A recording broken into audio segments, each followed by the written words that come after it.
Good morning. Morning. Good morning. I'm sorry, we had technical problems. So, who wants to try PowerPoint? You can do in the time of lunch. And now we will begin our conference. And at first, I want to thank you for gathering there in such an untraditional way in the conference. And just a few years ago in 2017, most of you gathered in Vilnius to discuss results of city research. The topics of the conference focus on the interaction of ethnical and confessional cultures, culture in migration, also expression in culture in the extreme conditions, analyzing not only city, but also smaller settlements. The idea of the conference came from the program of the Lithuanian Institute of History, Leisure, Celebrations and Rituals in the Vilnius area, Social and Cultural Aspects, 2017-2021.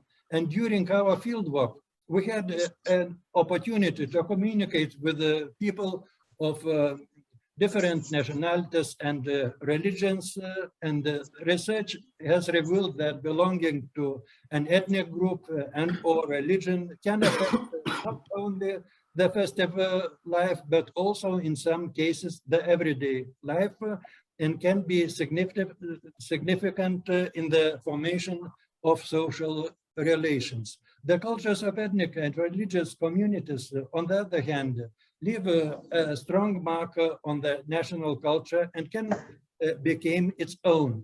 We dedicate this conference for the forthcoming 700th anniversary of Vilnius.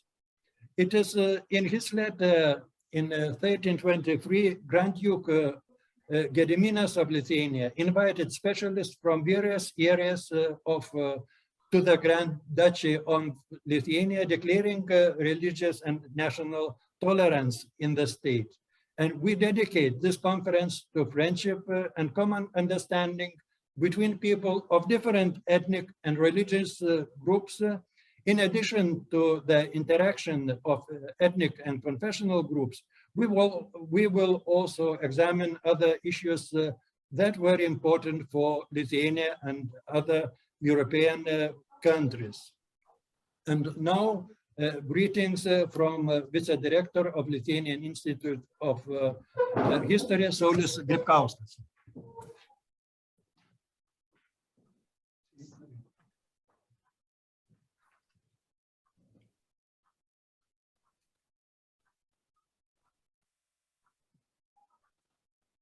Dear colleagues, welcome to an international conference, which has very interesting and relevant topic, the interaction of ethnic and confessional cultures, ethnological research. Interaction became very problematic today. All countries suffer from epidemiological situation. Even more, Baltic countries and Poland face geopolitical and immigration problems. Uniting with family members, to be in touch with friends in cities and villages, keep peaceful attitudes towards neighbors, and even how to meet strangers. These are important questions today. On the other hand, it is obvious that all these problems we face as a society encourage us to look for academic approaches, finding ways how to deal with all these challenges.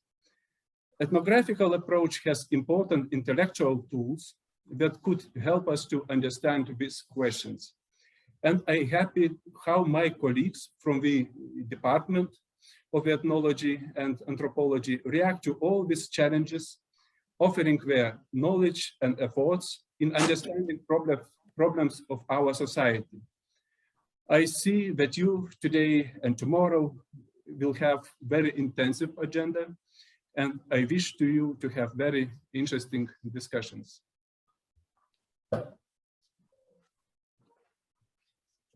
I'm very honored to start the first panel, and the first speaker is one of our hosts and the organizers whom we are indebted a lot, Žilvytis ŠAKNYS, with his paper, very symbolical for today, Friendship in a Multicultural Environment in a Village, Town and City, the Case of Vilnius Area.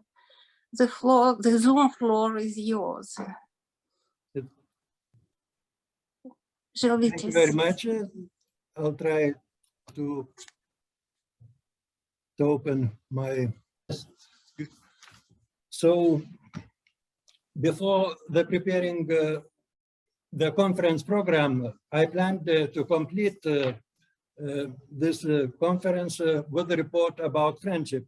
But the situation arose that I had to read this report about friendship at the beginning of the conference. About friends who are different, of different nationalities, profess different religions, are of different ages, and live in settlements of different sizes, like you. And before I begin my report, I would like once more to thank you, everyone, for gathering at this conference in such an untraditional way, and wish that our friendship does not end under any circumstances. So the aim of this report is to compare friendship in different types of settlements in Vilnius area. In a village, it's Nemėžis, Medininkai, Mariampolis. Town, it is Trakai, Nemenčinė, Kernavė, and the city, Vilnius. The study is ethnological, so it is to a great extent based on fieldwork using semi-structured interviews. The research methodology also used to include free interviews, observation, and analysis of manuscripts, published and online sources. As all settlements are close to Vilnius, you can see it's about no more 30 kilometers. The research was conducted during one-day trips, and the semi-structured interviews were conducted in Lithuanian and Russian languages. The research includes a historical perspective to compare the situation in the second half of the 20th century and the beginning of the 21st century. I conducted the fieldwork between 2012 and 2016 in Vilnius, and in 2017-2018 in cities and villages in the Vilnius, Trakai, Žilvytis districts.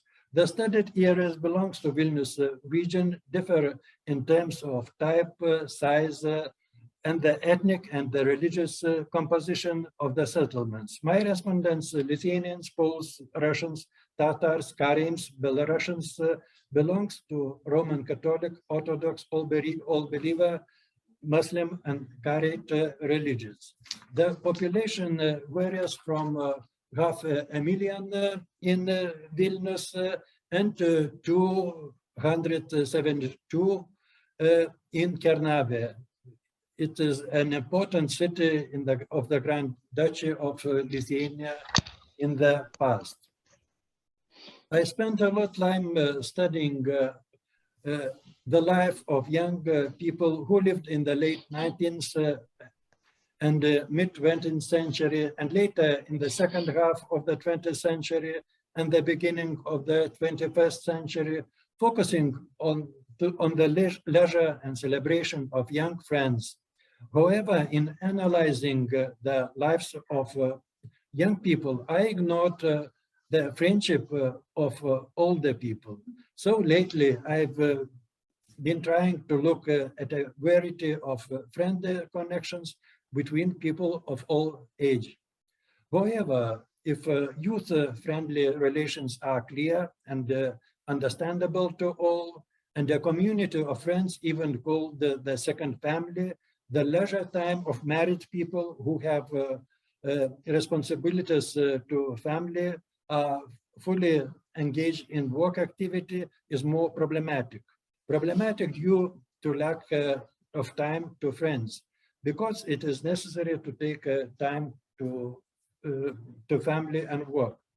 Research has shown that when respondents are providing definitions of friendship, we cannot distinguish between regional and ethnic specificities, but there are clear differences in perception of friendship by gender. Since ancient Greek times, it was been accepted that friendship is only possible between men. In 19th and 20th centuries and the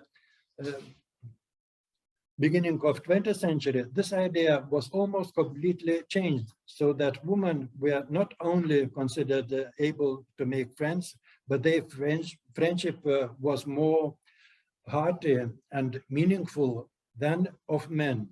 Friendship between men is defined as communication, less often help, in rare cases mutual confidence and joy. Women presented significantly more meanings of friendship, of which mutual help was dominant. Often the opportunity to talk, less often communication and confidence, in some cases mutual understanding, hobbies, interests, respect, tolerance, love, close relationship, openness, celebration, joy, and value. Summarizing the concept of friendship presented by the respondents, it can be said that friendship is more often associated with the necessary support than with the pleasure of being together, without any deduction, especially among women.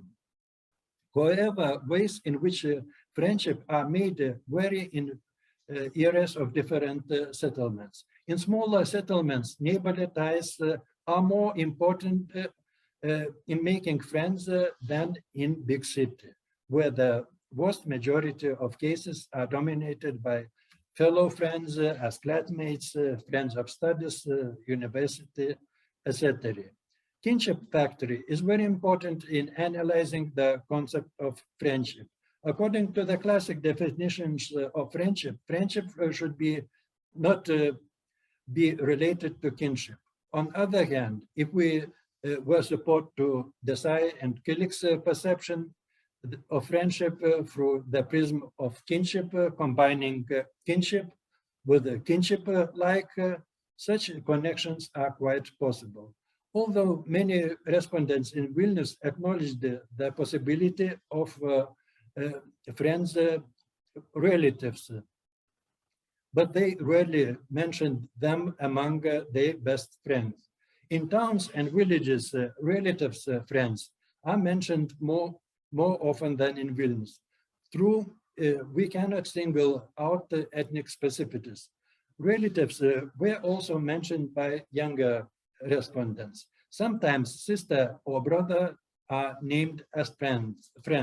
True, some of respondents clearly distinguished their friends from relatives. Some of them prioritize friendship. According to a 59-year-old Lithuanian from Kernavė, a relative is relative, a friend closer than a relative. In the word of 62-year-old Polish from Mariampolis village, a normal friend, dear as relative. A stranger can be more expensive than a relative. And in the words of Karaim from Trakai, blood connection does not always determine the closeness of the soul, the closeness of the heart. Another question to which very different answers were given was changes in the circle of friends after creating a family. Many Vilnius residents noticed changes in the circle of friends after weddings. In most cases, communication with friends is determined by the potential resources of pure leisure and the tendency to spend it with friends. Young people with friends often spend much of their time after school, lectures, or work on weekends, holidays, and vacations. Children reduces the amount of free time that can be allocated to friends. More time is spent to the family. However, new friends appear from spouses, friends, and opportunities for friendship between families arise. In smaller areas, changes in friends are often associated with a sedentary life. Apparently, the abundance of friends, neighbors in smaller areas also matters. The answer of Tatars from Nemezis stand out. The 64-year-old Tatar from Nemezis motivated the same circle of friends after his marriage by living in the same place after wedding. According to 58-year-old Tatar from this village, only relatives, not friends, changed after her wedding. Changes in close friends after marriage led to an analysis of respondents' attitudes towards the possibility of having friends of the opposite sex, asking whether friendship between people of different genders are possible. Both in Vilnius and other settlements, the answers varied widely. In bigger settlements, however, non-romantic friendship between man and woman is viewed more tolerantly. But in smaller cities, such friendship balance on the dangerous threshold of sexuality, after which friendship no longer exists. Theoretically, in contemporary society, friendship as well as marriage is an acquired rather than assigned social status based on choice and voluntarism. But none of the respondents stated that my best friend is husband or wife, or also friends are not named as cohabitants either, although in ordinary Lithuanian language they are called friend, draugas.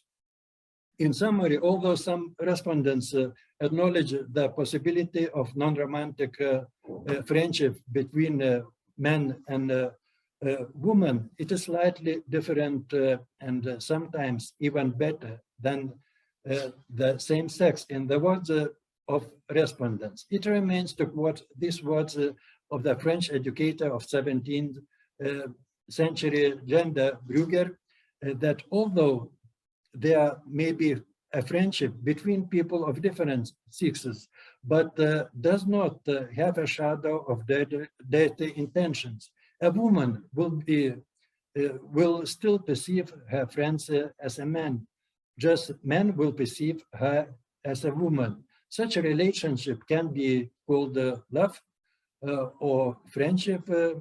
It is something not called like love or friendship, it is something completely special. My results conducted in 1998 and 1999 in southeastern Latvia and in 2000 in southwestern Latvia and in 2005 in northern Poland show that ethnic origin and the language used can be a significant source of ethnic identity. However, it should be noted that not all ethnic groups use their mother tongue. In 1938, Stanislavas Kričinskis named the Tatars use the language of the country where they live at home. In Poland, Polish and Belarusian, more precisely a mixture of this language typical of Vilnius region. In Soviet Belarus, Belarusian and Russian, Lithuanian, Polish, Belarusian, and Lithuanian. Although the Karaim's remains the mother tongue, and in 2020 dictionary of the Lithuanian Karaim language published, but only dozens of people can speak in this language, not only in Trakai, but all in the world. As we already mentioned, neighbors are often named as best friends in the villages and towns vicinity of Vilnius. In this case, in theory, the nationality of friends may be not coincide. When asked to indicate the nationality of best friends, respondents often indicated that nationality is not a decisive factor in choosing of friends. However, in the largest areas such as Trakai and Nemenčinė, its towns, only the best friends of the Lithuanians or only Polish nationality are indicated according to their respondents' nationality. True, people of other nationalities are less likely to choose friends of their own nationality. For example, Russian from Nemenčinė and Karaim from Trakai said that their best friends Lithuanians. In Kernavė, where the majority of populations is Lithuanians, only one of 9 Lithuanians named non-Lithuanian friend, Russians and Jewish, while in Nemėžis, where the majority of population Polish, 2 out of 4 Tatars respondents indicated that their best friends were Tatars.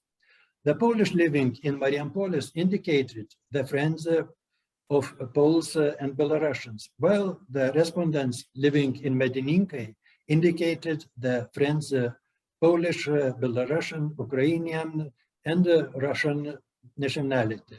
Thus, in smaller areas, the diversity of friends of different nationality is greater. Only Lithuanian or Polish languages are used for communication without Lithuanian and Polish friends. Tatars are using Russian, Polish, and Lithuanian language communicate with friends. Karaims using Karaim, Polish, Lithuanian, and Russian language. Russian and Lithuanian language are using for communication with Russians. Russian and Polish language for communication with Belarusians. Russian language for communication with Jews. Polish for communication with Ukrainians. Polish and Russian language and Lithuanian Russian language for communication with Lithuanian friends. And it is true that this situation exists only among respondents' best friends. And there are no doubt that Lithuanians speak Polish and Poles speaks Lithuanian, as well as Belarusian language and local dialects are common.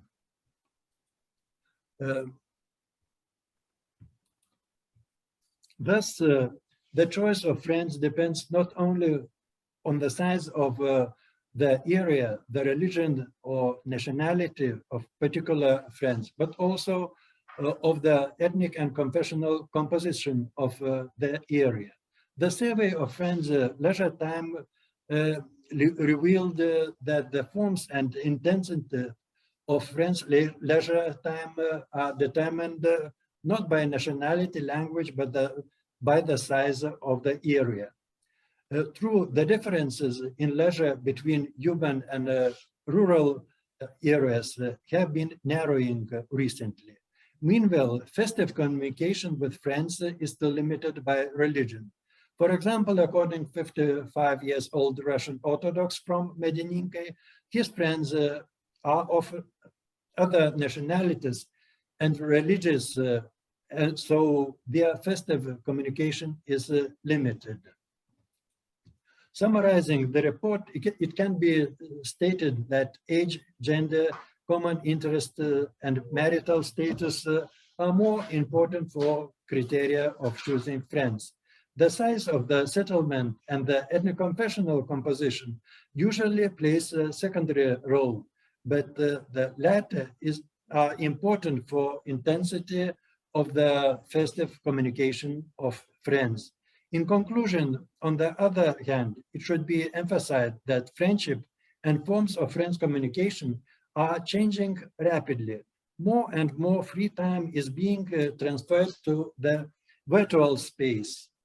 The intensification of this process can be observed during quarantine when sport, religious and cultural events are moved to the virtual space, while meetings of friends and celebration became a threatening source of the spread of the virus. Thank you for attention.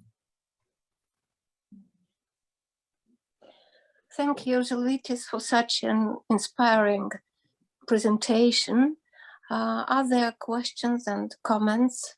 Unfortunately, I can't see everybody on my screen.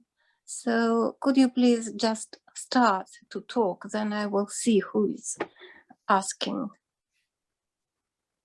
Nina, can you help me, Nina Vlaskina, because I can't see on my iPad. Okay, I see. Yulia BUYSKYKH want to ask a question. Yes, please. Please, Yulia. Thank you, Nina. Thank you very much. Žilvytis, thank you very much for your very interesting report. I've been listening with a great interest to it. I have a question, maybe because I'm mostly interested in religion. So in your research, did religious or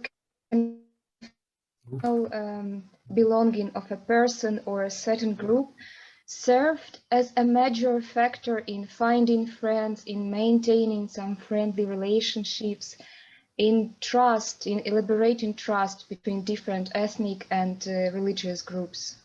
Thank you. Sorry, a part of your question I don't heard. Please repeat shortly.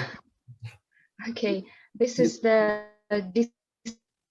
disadvantages of Zoom connection. Yeah. I think. In your research, did religious or confessional belonging of a person or group, can you hear me? Yeah, served as a major factor in elaborating trust between different groups, or in making friends, in trusting some certain or mistrusting some certain group or person? Yeah. Yes, thank you very much, Julia. It's at first we can find difference according to age, because for younger generation it's when they have friendly relation, it's not so important the religion, and of course not so important, but if, for example, it's a religious festivals, or for example, if carries celebrates their religion festivals, they after this festival, for example, young man gives some dish from this festival, and for older generation, religious is more important. In some cases,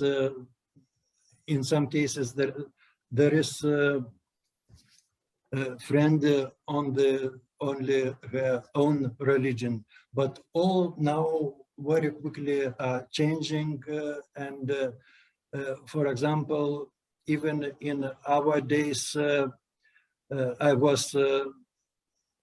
asked my respondent about his religion, and when asked one Russian girl what is her religion, is she Orthodox or old believer, she answers that I don't know. Is it not the same?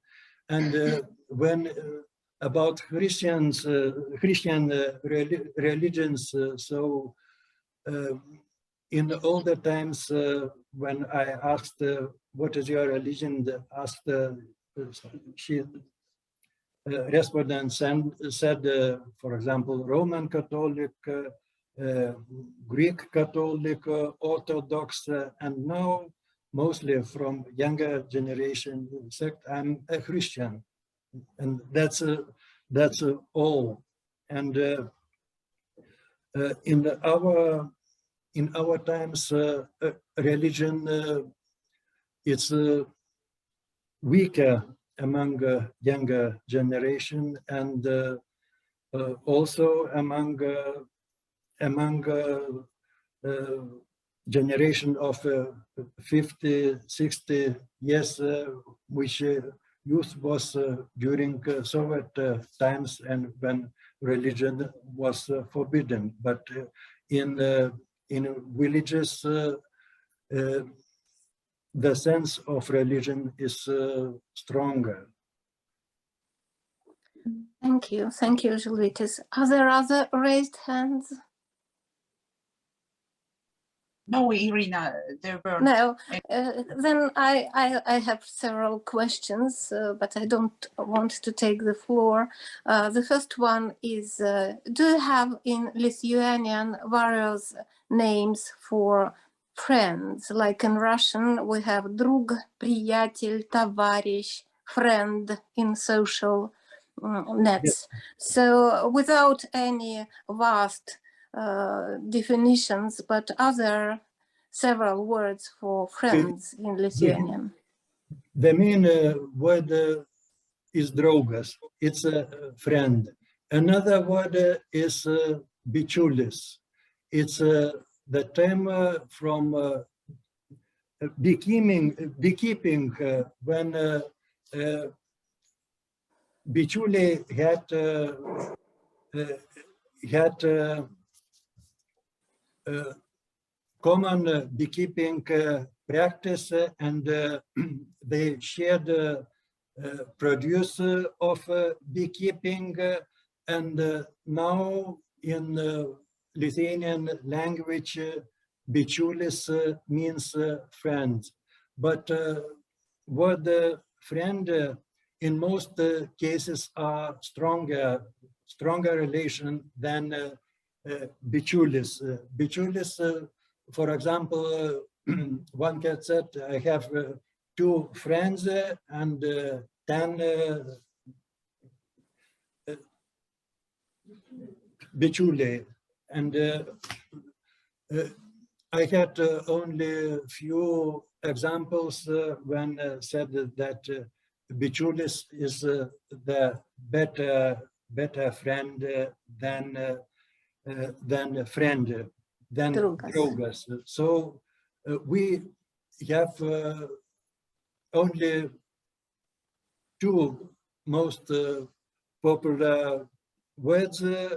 Of course, there are new words such as bičas, chebrantas, and others, but they are using only among younger generation, and often yes, the sources from other English or other languages. Thank you, Žilvytis. Are there other raised hands? Yes, there was one, Osra Teleze. I'm sorry if I'm not pronouncing that. Yes, Osras, yes. And this will be the last one. Hello, but I wasn't raising a hand. No? Okay. Sorry, then I'll ask in short, Žilvytis. My opinion is, maybe I'm wrong, that the smaller community is, the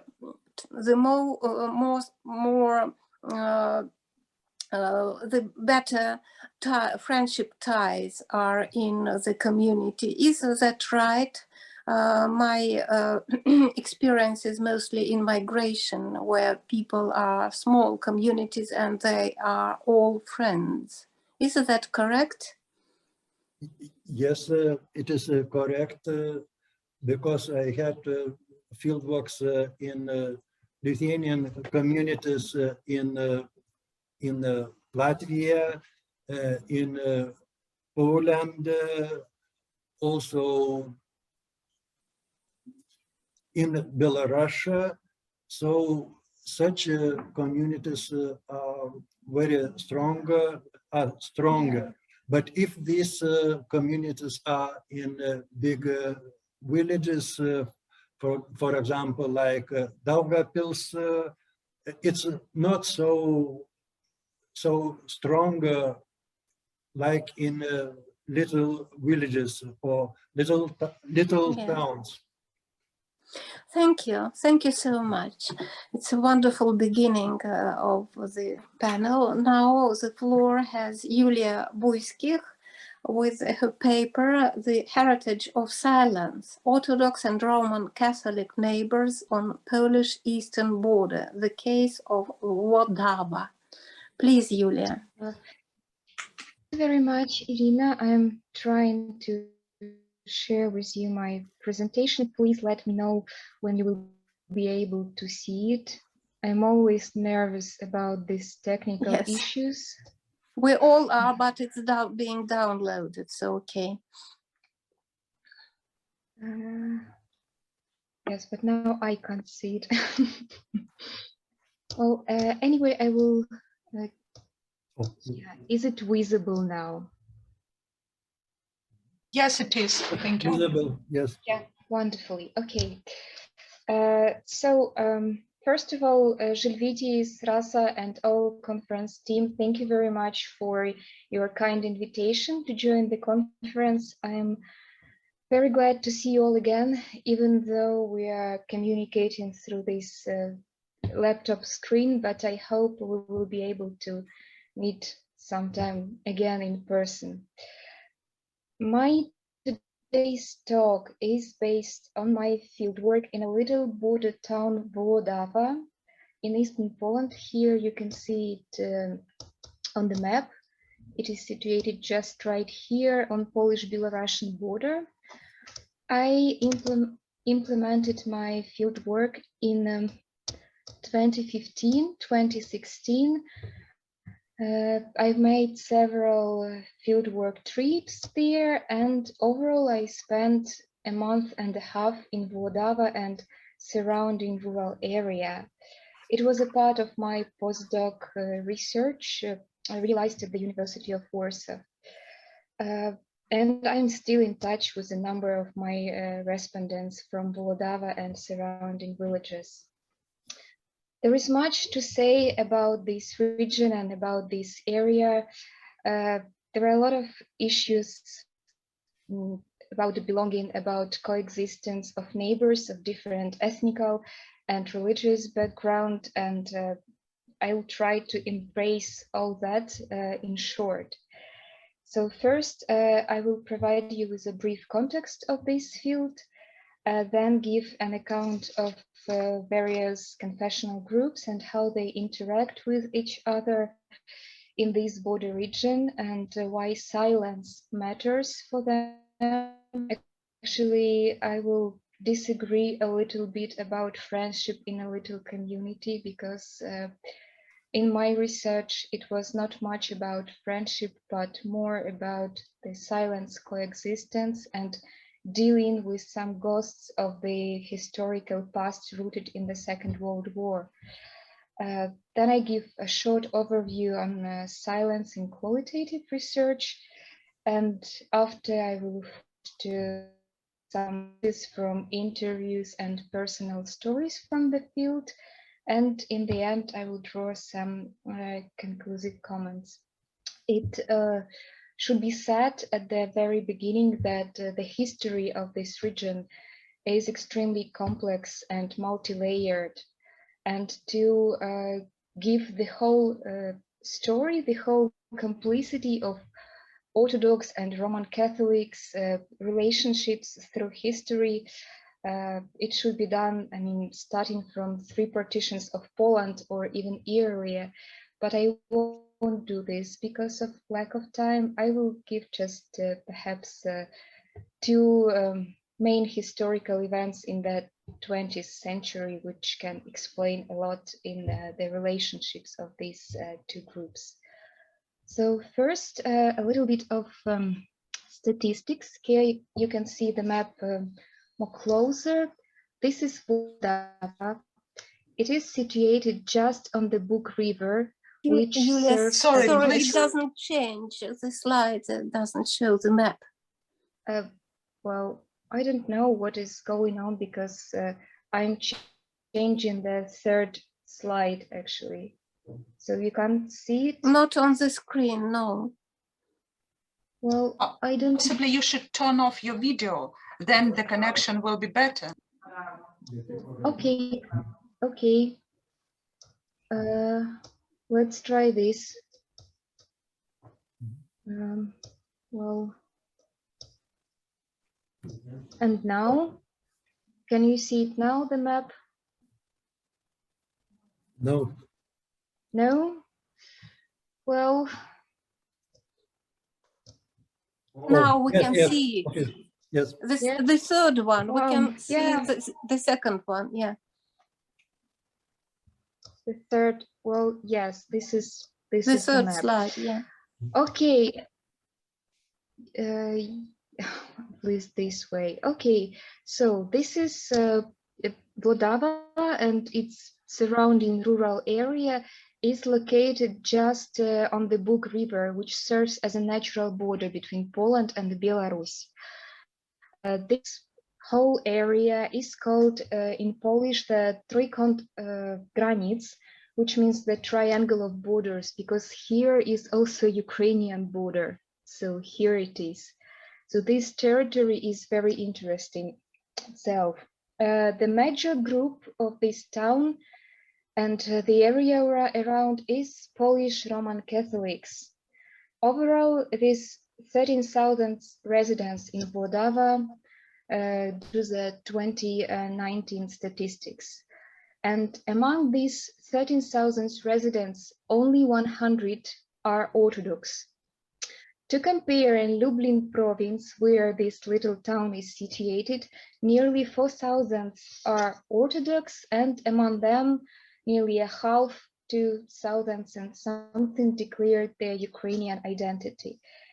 It's very tricky when talking about identities regarding the Orthodox community, because the majority of people I've personally interacted, like from 100, nearly 60 people from this Vlodava community, they won't declare any definite national or ethnic identity. Some of them who are younger, like of 13, 40 of age, those gained higher education in Lublin or Warsaw or other places, they would say that they are somewhere between Ukrainians and Belarusians, and mostly Ukrainians. But those who are older, the major part of Orthodox community, they would strictly say that they are Orthodox, and their religious belonging matters for them much more than their ethnicity or their nationality. So they would claim that they are Orthodox and dot. Actually, the government of this town and the government of Lublin province, they somehow embrace this Orthodox culture. Can you see the next slide? Yeah. Not yet. This is, well, okay, I will, yes. Yes, Good. proceed. Yes. Good. So the Vlodava was declared the town of three cultures, miasto trzech kultur, the Orthodox culture, the Roman Catholic culture, and the Jewish culture. So you can see this on the emblems on my presentation. The Festival of Three Cultures has been held since 1995, and the symbol of this festival is a tree with three branches symbolizing three cultures of this town: Orthodox, Roman Catholic, and Jewish. I was presented twice on this festival in 2015 and 2016, and I did this extensive participant observation during this festival, and I could observe still the domination of Roman Catholic Polish culture as the culture of dominant group in this area, and like Jewish culture, the culture of begun neighbors, and the Orthodox culture as sort of which was presented as a local curiosity of some ethnic little group. Also, the idea of the city of three cultures can be seen in local street art, in different sculptures, as there is a local sculptor, Jan Pawlowski, and he got to create 3 sculptures symbolizing Orthodox priest, Batyushka, Roman Catholic priest, Ksiądz, and Jewish priest, and those figures are located in different areas in the city. So the Roman Catholics has long history in the region. They have the Baroque Cathedral of Paulins going back to some 17th, so even early 16th century, and some other modern cathedrals. Also, Orthodox parish, which is located in the Church of Nativity of the Blessed Virgin Mary. The Orthodox community is preserved mostly to the efforts of local Orthodox priest, who is very determined and very passionate about preserving Orthodoxy in this little town. And he's also engaged in some migrant matters, because he encourages migrants from Ukraine and Belarus come to this town to work there and to join the parish, just to save the little amount of Orthodox parishioners. And he also creates different lectures, different musical workshops, painting, and so on. He sort of like recreates, or yes, perhaps this word recreates the Orthodox community, which was rather big in 19th century or early 20th century. Also, the culture of begun neighbors of Jews is very important to mention, because in the interval period, Włodawa town was a shtetl. It was the 70% populated by Jewish residents, and only 30% of the town population were shared between different Christian denominations, mostly Orthodox and the Roman Catholics.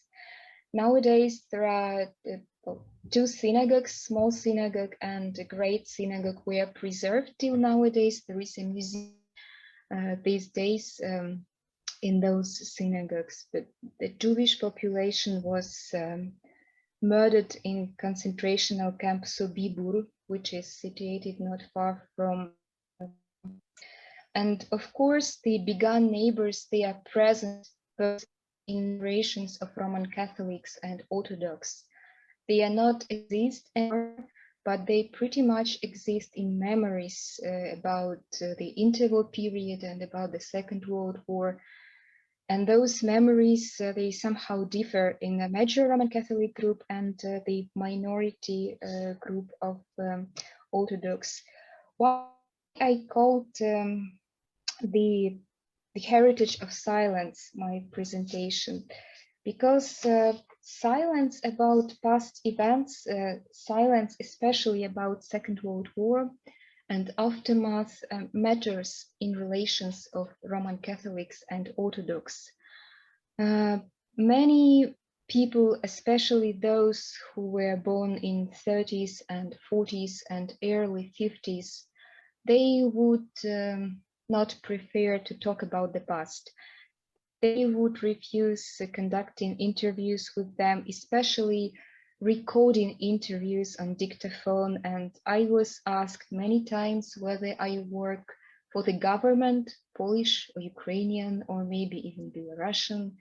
And people experienced a lot of fear, like facing these questions about how was that religious or ethnic coexistence in 30s during the occupation after Second World War. They would be very suspicious and ask me, why should I ask about it? Why should I be interested in these issues, but it was much easier with younger people, of course. Much more trust and less questions, especially about whether I work for government or not. Yes. So silence has been a matter of research in many qualitative inquiries, and mostly scholars in humanities researched silence on post-violence terrain, different vulnerable communities, in minorities, and so on. So I took these tools of researching silence and trying to implement them for my research, because what I see that this refusal to be recorded and fear to talk about the past, that's all connected with the silence and fear inherited from the communist era, from totalitarian past. And the fact that people till nowadays experience this fear, especially elder people, that is something to discuss and to talk about. As for the Orthodox community especially, there are two turning points in their history, in the way how they perceive themselves and how they build relationships with their Roman Catholic neighbors. So the first turning point is the date 1938. 1938. This is the period when churches were Orthodox churches were systematically desecrated, demolished, and ruined in this region. In Helm and on the south of Podlaski voivodeship, where Vlodava is situated, this was a part of broader program of Polonization. It was implemented in Eastern Poland in 1938-1939, when Orthodox churches were ruined as a symbol of Russian Empire rule in 19th, early 20th century. But the population of Belarusian and Ukrainian origin was suffered a lot during this period. Some of my respondents, they of course couldn't remember this period because they were born much later, like in 50s. But here we can observe the phenomena of post-memory elaborated by Marianne Hirsch, that people who don't remember something inherited these memories from the elder generation, and they can experience even stronger events than the first generation who experienced violence. So the date 1938 and sufferings the Orthodox population faced from Polish Roman Catholic authorities and population is still very much alive. The other dates connected with the post-Second World War resettlements of 1945-1946, inhabitants of Ukrainians and were resettled to the Soviet Ukraine. And then 1947, when so-called Akcja Wisła or Operation Vistula took place in the region. And again, the Orthodox inhabitants of the area were sent this time to the northwest of Poland, here as you can see on the map.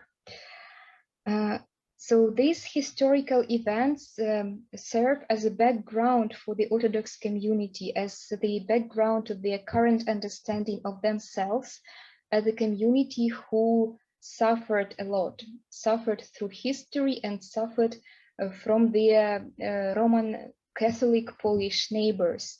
So this only cements their feeling of minority and feeling of being different from the majority.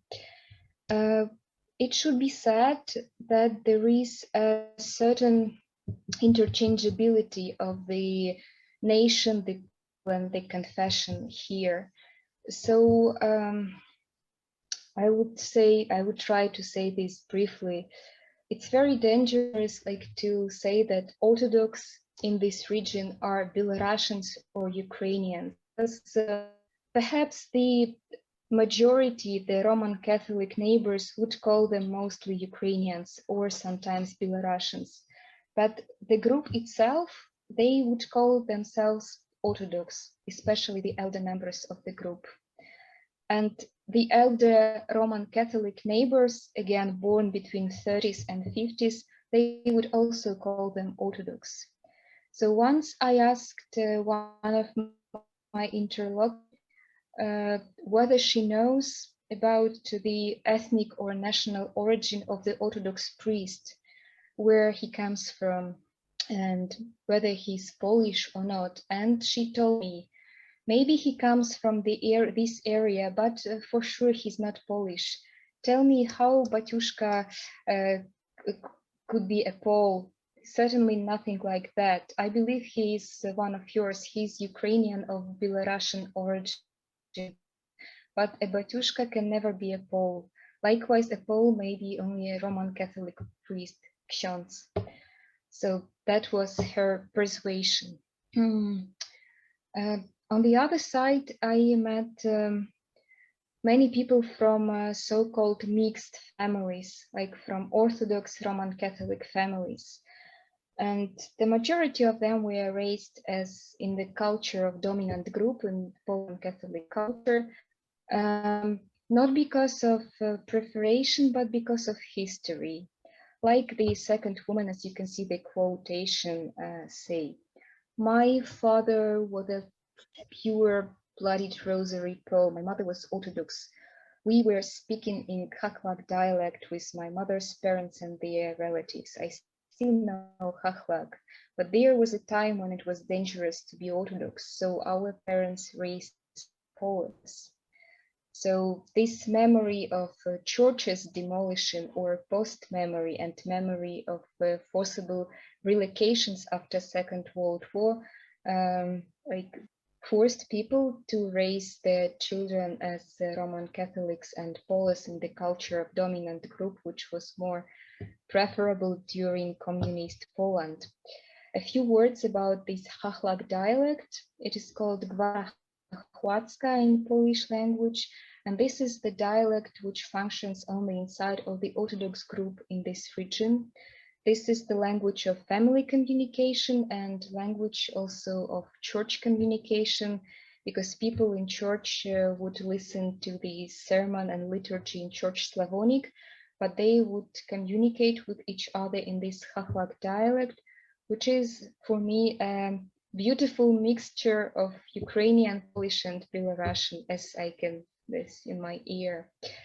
Julia, I'm sorry, Orthodox... you're talking for over 20 minutes. Please make it shorter. Sorry. Well, I'm still passionate about this. We have time scheduled for 20 minutes. Well, I'm sorry to interrupt you.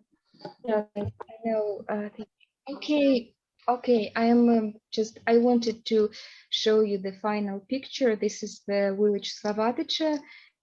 You can see here the Roman Catholic Church and the Orthodox Church just in front of each other. And I was observing how people interact between these two churches, and they mostly don't communicate. People coming from Orthodox Church, people coming from Roman Catholic Church, they are just like separated.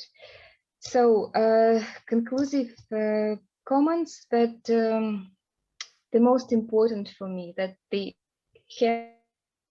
reality of the state-imposed silence of the communist period, in which many people, communities and populations were left unable to tell their stories or remember their past in a national, ethnic or religious way, they are still palpable.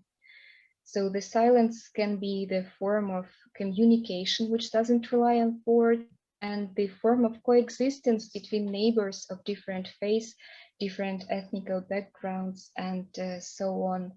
And research in silence can offer many insights to us as anthropologists and other scholars in humanities. Thank you, and I'm very much sorry of taking extra time on that. Yeah, I'm done. Thank you so much, Julia, for such a deep insight into the silence about traumatic past. So are there any questions? Are there any raised hands?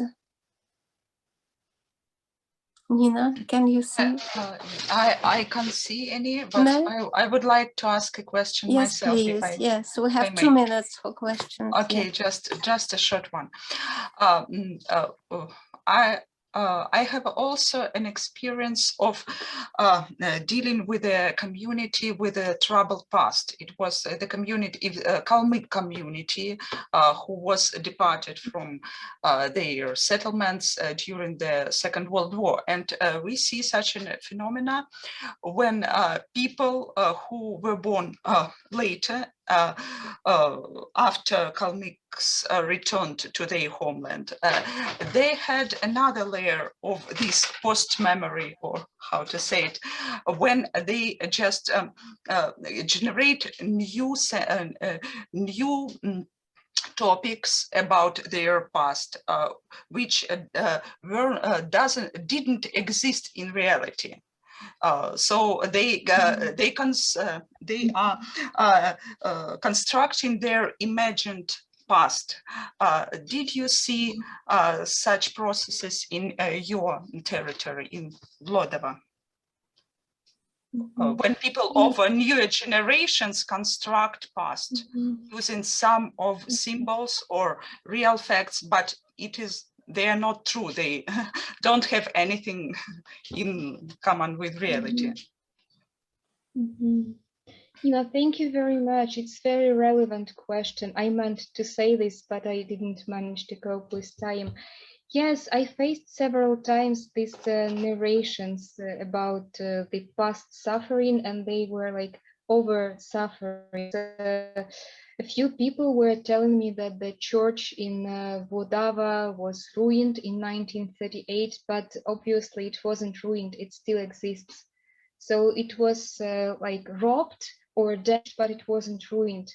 And people who didn't see it, who were not in Vlodava at this period, obviously because they were born in different places in rural area, they were telling me, yes, that the church was ruined and that was a matter of suffering. Well, I think it's something that helps people to stay together and to summon their community, because suffering also serves as a means of being together for some communities. Thank you. Thank you. Thank you, Yulia. I'm sorry, but we have to move further. And now we move to Minsk, Belarus, and Yuri Vnukovich will give us a presentation in search for ethnic markers, or what are the differences between the Lithuanians, Poles, and Belarusians of the Vilnius region. Please start, Yuri. Okay. Sveiki, gerbimieji kolegos, linkėjimai iš Minsko. Good afternoon, dear colleagues. Hello from Minsk. In this report, I'll be looking at identity markers of ethnic groups of Lithuanians, Poles, and Belarusians, which are singled out and articulated predominantly by Slavic language-speaking residents of the eastern part of the Vilnius region, who were involved in our field research in the course of several years from 2007 to 2011. Already back in the 19th century, ethnic attribution and differentiation between Belarusians, Poles, and Lithuanians in the Vilnius province was a rather controversial and complicated pursuit for an untrained observer who tried to distinguish between them using their outward appearance. For instance, that is how the author of a popular late 19th century book, Accounts of Lithuania and Lithuanians, described the confusion resulting from attempts to ascertain ethnicity in the Vilnius province. Thus, the primary method of visual identification of that which is Belarusian, Lithuanian, and Polish using exterior ethnographic markers was already irrelevant in this region the 19th century. This means that neither physical appearance, nor traditional clothing, nor housing, nor dietary preference, nor household practices allowed distinguishing between Polish, Lithuanian, or Belarusian ethnicity in the bordering areas. We would submit that even today, a casual observer who only occasionally pays brief visits to this area would hardly notice any eye-catching indications of ethnic diversity here. The principal distinguishing marker for Lithuanians, Poles, and Belarusians of the Vilnius region is the language, which is prevalently used to establish one's own or someone else's ethnic status and provides grounds for ethnic dichotomization and stereotypification. This map was compiled by Lithuanian researchers and visibly demonstrates the complexity of linguistic situation in southeastern part of Lithuania in late 20th century. Pink indicated the areas where residents speak paprostų, prostая mova, that is simple, plain, ordinary language, that is regional dialect of Belarusian. It's very difficult to translate in English. Yellow stands for Polish and green for Lithuanian. Let's look at several examples of most common answers provided by informants in response to direct questions of in what way are the various ethnic groups living here, Poles, Lithuanians, and Belarusians, different. Thus, the first and most important symbolic border between ethnic groups of the Vilnius area is constituted by language. This divide is especially clear between Lithuanians and Slavic language-speaking groups of Poles, Belarusians, and Russians. It's much less definite as regards telling the difference between Poles and Belarusians. While the Polish language is viewed by local residents as a direct marker of Polish identity, in cases of the so-called simple language, the language-based identification method fails and provides no meaningful results. As a particular instance of such failure, let us quote a half-joking story recorded in Lithuania from a native of the neighboring Kyiv district of Belarus, who considers himself a Pole but speaks the Belarusian language. I am getting my military service card at the military commissariat in Kyiv, and they ask me about my nationality. I'm Polish. Your native language, Belarusian, any foreign languages, Polish, confusing, right? Despite using Belarusian in their everyday life, residents of a number of borderline districts in southeast Lithuania and northwest Belarus insist on their Polish identity and use a corresponding name for themselves, which most often sounds like Polaki in Belarusian. This self-designation is no longer based on the language they speak, but on other distinctive features and symbolic markers, which the informants themselves identify and describe to demonstrate their ethnicity. The phenomenon of Belarusian-speaking Catholic residents of southeast Lithuania and northwest Belarus ascribing a Polish ancestry to themselves is largely rooted in once widely spread identity ascription practices. Various instances of socialization within Polish institutions, studying at the Polish school, being part of a local Catholic community, as well as collective memory of the time when the whole of the Vilna region was part of Poland.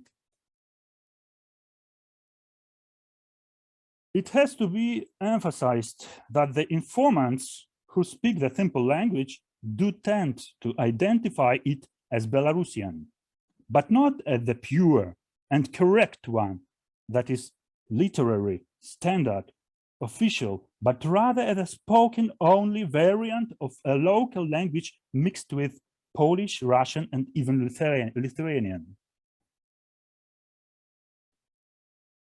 Due to the extremely low status of the Belarusian language, resulting, among other things, from it being underrepresented in such social institutions as education and church, which are important for the local community, and given the prevalence of Lithuanian and Polish ethnic statuses that compete with each other politically in Southeast Lithuania, those non-urban residents who speak the simple language are being stigmatized in a way. When they found themselves in public situations such as a commuter bus or a local church, they usually tend to try and hide their simple identity. At the same time, those Poles who speak the simple language and who perceive it as a social stigma often adopt practices of widely demonstrating Polish as a symbolic means of expressing their Polish identity. In particular, this manifests itself in their active efforts to show basic Polish skills to those around them. Notably, even a couple of phrases or words in Polish are enough to serve as an identity marker.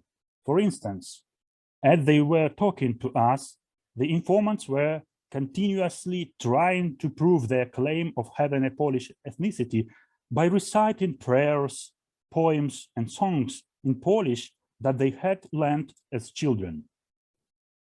To sum up, depending on a social situation, a declared and often very basic knowledge of Polish is enough for simple language-speaking Catholic residents of the Vilnius region to use it as a means of expressing their Polish identity.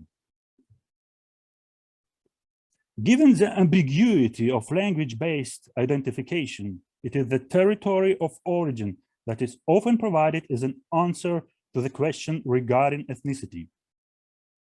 The territorial indicator, which reflects the basic spatial dichotomy of us versus them, is quoted as an ethnic marker in a variety of contexts, including state-related, historical, and regional. Users' answers provided by our informants, we can single out a number of provisional distinction patterns based on this marker.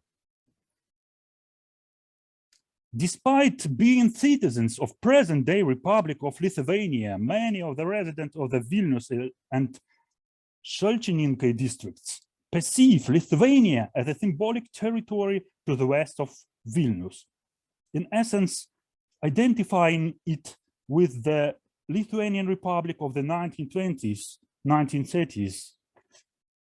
Local Poles seem to identify Lithuanian and Belarusian ethnicities with the outer limits of the historical region, while Lithuanians are residing somewhere near Kaunas, in the heart of Lithuania, and Belarusians live in their own country in the east.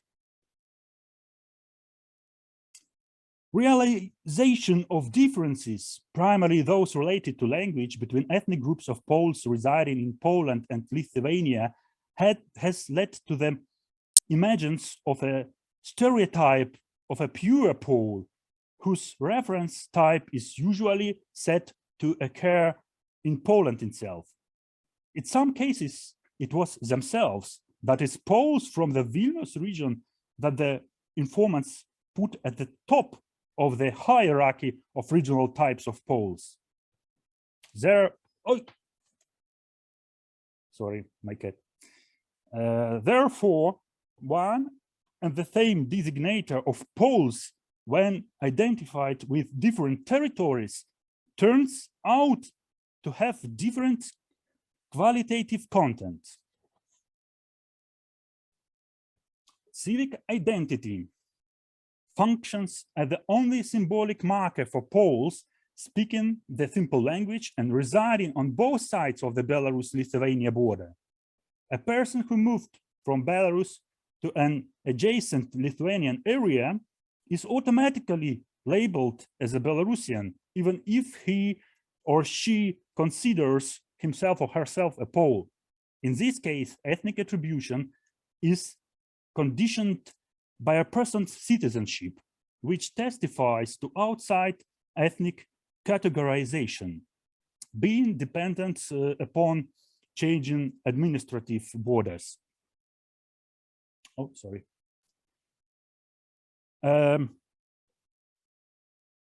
At the same time, we'd like to point out that our informants consistently point out to the absence of any apparent differences between people residing on either side of the state border, as if trying to explain to the person they are talking to that the recently established border did not immediately cause them to become any different.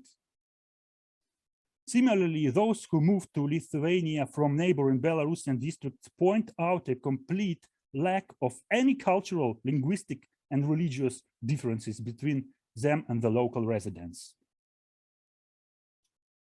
Finally, it's possible to single out another provisional territorial divide, namely that between two communities of Belarusian and Polish-speaking Poles residing in southeastern Lithuania. In one way or another, the informants supply their accounts of linguistic differences between the local Poles with corresponding spatial descriptions with characteristics a position between here and there.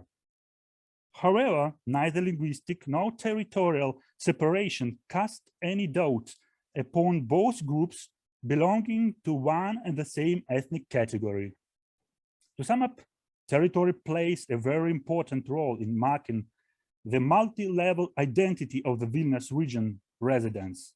It has the capacity to divide and bring together us and them, include people inter and exclude them from various ethnic categories related to symbolic places of their origin.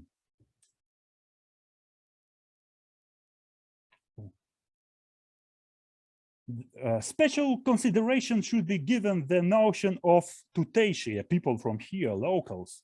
The very term, which is often applied to mostly Slavic language-speaking natives of southeastern Lithuania, implies the idea of defining ethnicity through locality. This notion is often used to construct a liminal ethnicity, which falls in between Poles, Belarusians, and Lithuanians. Importantly, not all of the current residents of the Vilnius region are ready to find themselves tagged with this popular label and point out its superficial and even offensive nature.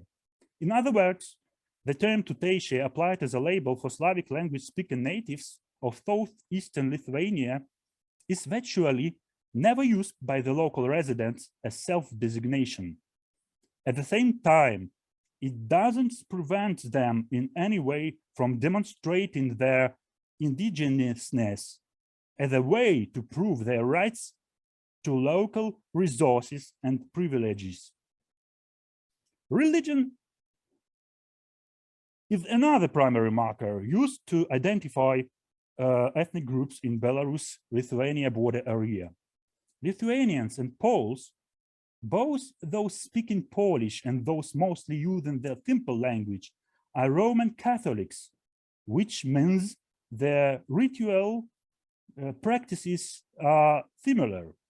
The situation is different in the eastern part of the Vilnius region, which historically has been an area where Roman Catholics and Orthodox Christians interact with each other. Here, Catholicism has been traditionally viewed as the Polish faith, while Orthodoxy has been treated as a Russian faith. It is not surprising then that here denominations such as Catholic and Orthodox have been included into the system of ethnic naming. Our Catholic informants invoke denominations primarily when there's a necessity to make a case for ethnicity of Belarusians, whom they believe to be mostly Orthodox Christians. This particular marker helps to make the vague boundaries of Belarusian ethnic group more defined and pronounced. Being an Orthodox Christian in southeastern Lithuania often indicates a person's arrival from the east, that is, from the territory of present-day Belarus, which to our informants is automatic proof of a person's true Belarusian ethnicity. Thus, the denomination-based dichotomy of Catholic versus Orthodox helps residents of the Vilnius region primarily to identify Belarusians living in the neighboring districts of Belarus. Yet it is not relevant in terms of organizing ethnic boundaries between Lithuanians, Poles, and Catholic Belarusians. Among secondary markers that further define Lithuanian, Polish, and Belarusian ethnicity in certain contexts, we can name symbolically significant folklore, national costume, dietary traditions, rules of conduct, customs, and worldview, which mostly exist within discourse in a symbolic sphere rather than in real life. That is, most often they are declared ideas about symbolic values. In conclusion, it is important to emphasize that depending on a particular situation, the same persons can use the same markers to define ethnicity in completely different ways. This once again confirms that ethnic boundaries are always dynamic and flexible. Thank you very much for your attention. Thank you, Yuri. It was a very interesting insight into this multilingual and multicultural and multi-ethnical community and the borderline. So are there any questions, Nina?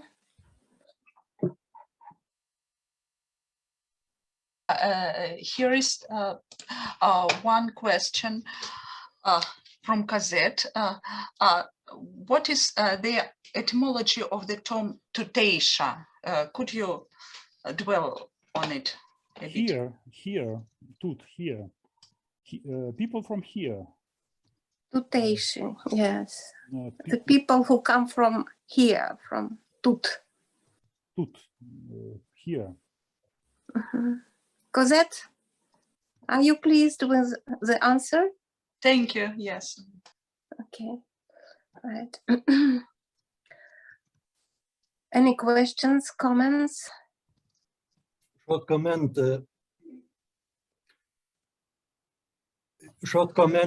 in Lithuania, in West Lithuania, there were also Shishoniškiai. It's a German, Latvian and Lithuanian mixed area. Also, Shishon from here, the name of this ethnic cultural group. Yes. Thank you. There is a question from Julia BUYSKYKH. Is tutejszy a self-definition for the Orthodox believers of the region? or this is the way they are called by the others. Это самоназвание? Do they call themselves tutейши? No, it's not self-designation. It's not. I see, because you know, your research somehow resembles mine in Eastern Poland, and their Orthodox believers in Polish-Belarusian border, they call themselves tutejši, like jesteśmy tutejši in Polish or in Chochlak dialect. They use this term for calling themselves.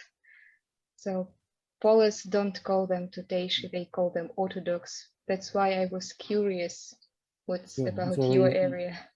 It's very interesting for me. It is very interesting, yes. Will you comment this? I know that minorities do use those words like here or ours. For example, the Slavs in Albania call their language nashinsky, nash, ours language. So these are denominations of the languages of the minorities. Other questions? I can't see any. Here is a question there is from Lina. Lina, yes, I'll read it for you from the chat. Did I understand correctly that tutejši is not acknowledged by locals? I've met several people in Trakai region who call themselves this way. Those people were Catholics, not educated and not emancipated in the national sense. Can someone help to translate the question from English? Правильно ли я понимаю, что tutейши не используются местными? Термин tutейши. Я встречала нескольких людей в регионе Тракай, которые называли себя tutейши.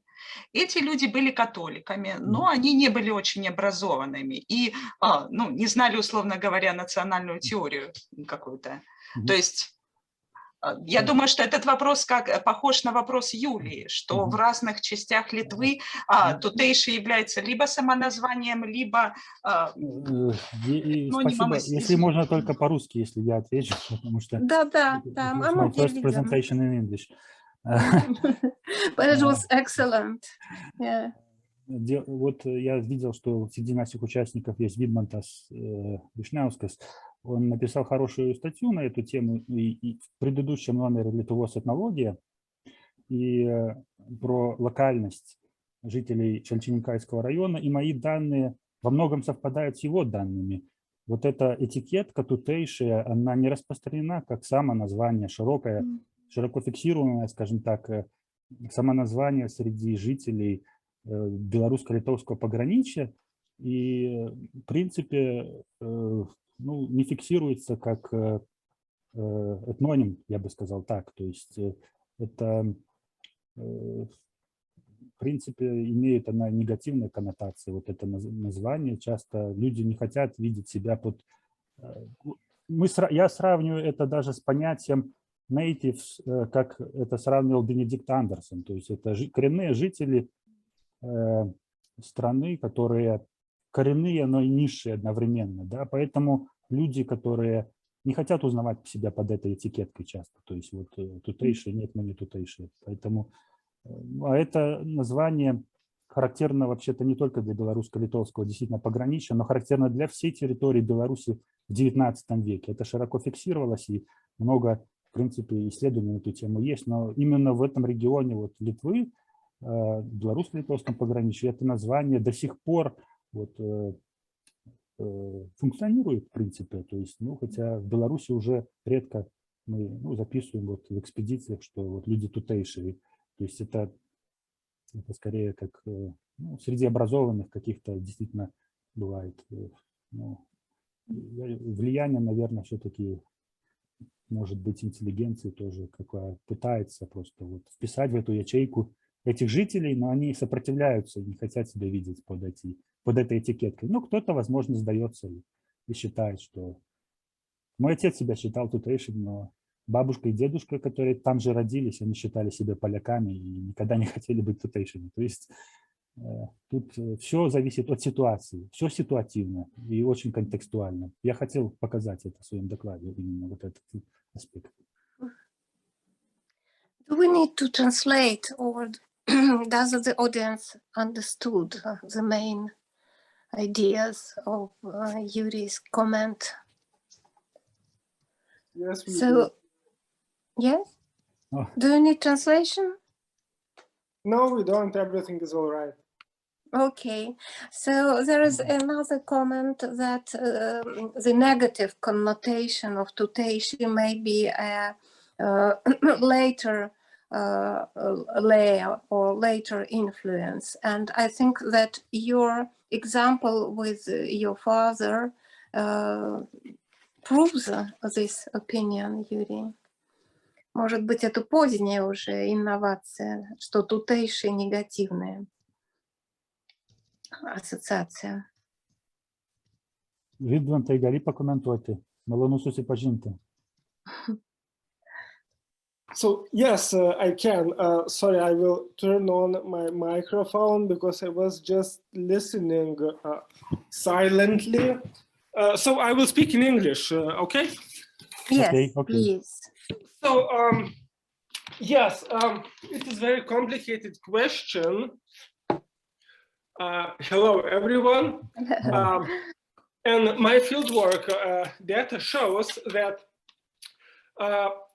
people approached this question. You see, we must understand that identity on its own, it's very situational. In one situation, person can identify in one way, in another situation, in another way. So two aspects are very important, that these old inhabitants, like 70, 80 years old, who tend to identify as locals, they say местный, tutейший, местный человек. On one hand, yes, this is very unprestigious and sometimes even a little bit humiliating name. However, people make a distinction. They say that long time ago, as Yuri mentioned, in the 19th century, at the beginning of the 20th century, it was just a normal word and people in this area identified as locals. They said that Lithuanians and some kind of scientists changed the meaning of this word and attached very negative connotations. And these connotations that a local person or tuteishi is uneducated, and if he's not understanding his ethnic identity, there is like ethnic identity of Poles, Lithuanians, Russians, and suddenly there are these local people who are not able to understand who they are, what their ethnicity are, and therefore they're backward and stupid and they're just locals. So these people claim that this negative connotation of them not understanding who they are were later just implemented on them by Lithuanians, by the government, by scientists, and so on. So this is one aspect. However, there is another aspect where a local person who identifies as local can actually be proud of his ethnic origin, and he makes, again, a distinction between those people who arrived in Šalčininkai-Solečniki region, let's say, later. And they make a distinction because they call these people who were not born in Šalčininkai region, but arrived there during Soviet times or after 1990s. They call these people приехавшие, приезжие, the arrived ones. And then they can make this positive distinction by saying that we are locals here. My parents live here, my grandparents live here. I know the local culture, the local languages, including the simple language. And these new people who arrived just a few years ago or 20 years ago, they don't actually know the local culture and the local languages. Therefore, I, as a local, am, you know, more intelligent, superior, because I'm able to speak these paprastų Russian, Belarusian local languages. And let's say Lithuanians who just arrived in this Šalčininkų region, let's say, they can only speak Lithuanian and they don't understand Belarusian or simple language. So in this context, these local people can be proud of their local origin. Yeah, so maybe this short comment. Thank you so much. Yes, it shows that the situation and the surroundings are very important for every single case. Thank you. I think we will finalize this panel, and there is one comment from Julia. We can read it later. And I want to thank all the speakers and all the audience, the Zoom audience, and all the people who commented on our presentations. And we can see that the border and the multicultural, multi-confessional, and multilingual society can be explored by many disciplines. We saw ethnological attitude, linguistical attitude, religious attitude, and the complex of all the disciplines. Thank you so much. Hello, dear colleagues and friends. I'm Ekaterina Anastasova, and I'm chairing this panel. It's the second panel of our conference named Traditions, Rituals, and Celebrations 1. It's the first part. And our first speaker is, they are Sergei Rычков, Nadezhda Rычкова, and Guzel Stolirova from Kazan, Russia. They will present presentation interethnic interaction, global and regional experience of Tatarstan. You are welcome, Professor Rычкov. Thank you very much, Ekaterina.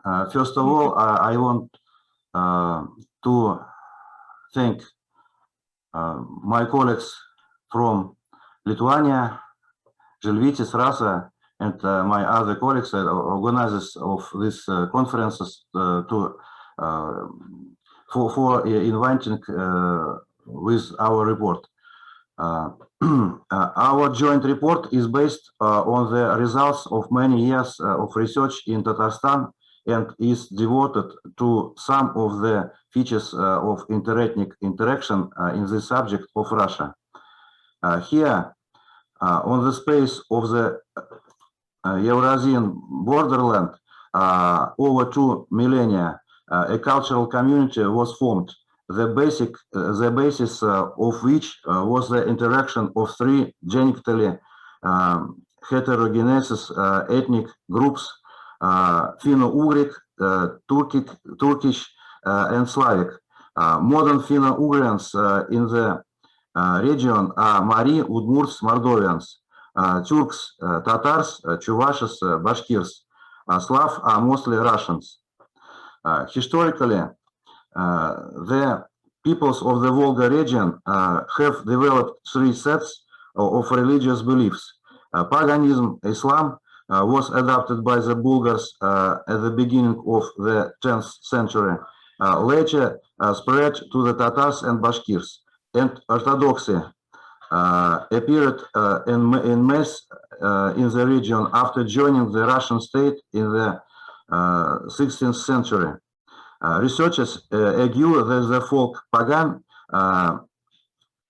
ideas of all peoples are so close that one can speak of the unity of their pagan ritual system. This conclusion, in particular, was made by the participants of the Missionary Congress, Kazan, in 1910, who noted the amazing similarity of the religious views of the pagan Chuvash and Finnish-speaking peoples, and came to the conclusion that they are related. Religious texts named of holidays and similar. With the emergence of Islam in the region early 10th century, some of its features quickly manifested themselves in local religions. For example, it is believed that the cult of Keramet appeared along with Islam and merged with the ancient Finno-Ugric cult of the sacred grove. In fact, the Chuvash, partly Mari and Udmurt folk religions before the adoption of Christianity were Muslim pagan syncretism. Under the influence of Islam, the pagan priestess among the meadows, Mari, began to be called Karti, in Tatar Kart, old man, and the Eastern Mari in the second half of the 19th century. Molly, mullahs, modern mulli. In the later, any prayer began with the Tatar inclamation, Bismillah, God bless. Until now, as an obligatory attribute, a hat made of white felt, a cultural element associated with nomadic cattle breeding, has been preserved on the head of the priest Mullah. Photo.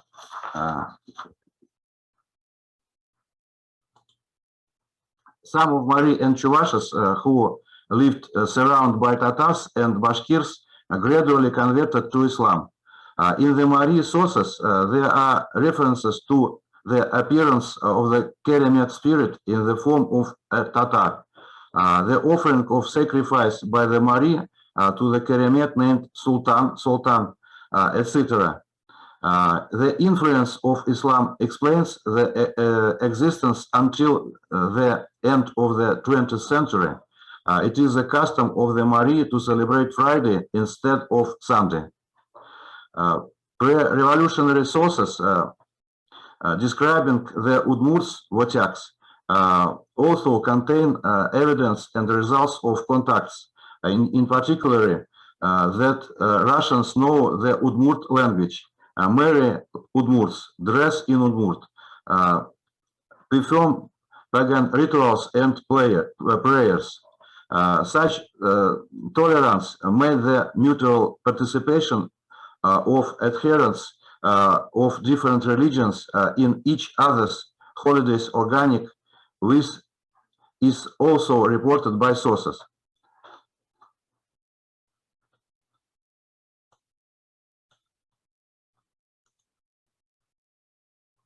In the Middle Volga region in the past, adherence of paganism to Islam and Christianity took place for various reasons, including voluntarily as a result of rapprochement with Russians and Tatars, or when the people of different faith entered into marriage with each other. In addition, the conversion to another faith did not at all mean a complete rejection of previous religious beliefs. Researchers of the region have long noticed such a feature of confessions among the people of the region and as syncretism of faith. There were frequent cases of formal adoption of a new religion with the actual observance of the old rituals.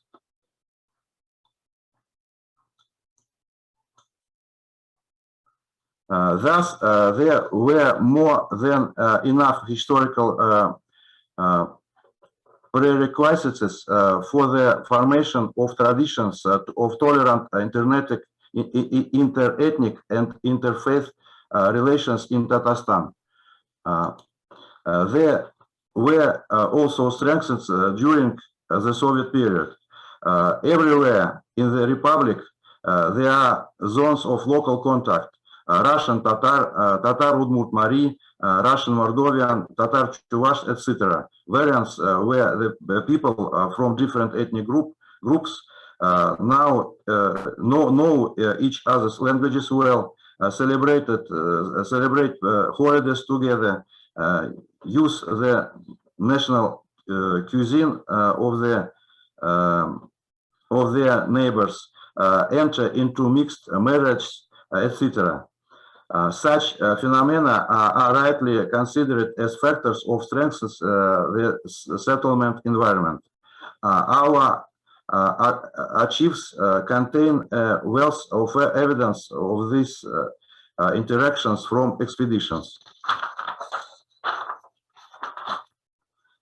The processes of the post-Soviet period, especially in 1990s, when the tendencies of separatism and radical nationalism appeared at the peak of ethnopolitical and socio-economic reforms, became a real test of the strengths of these traditions.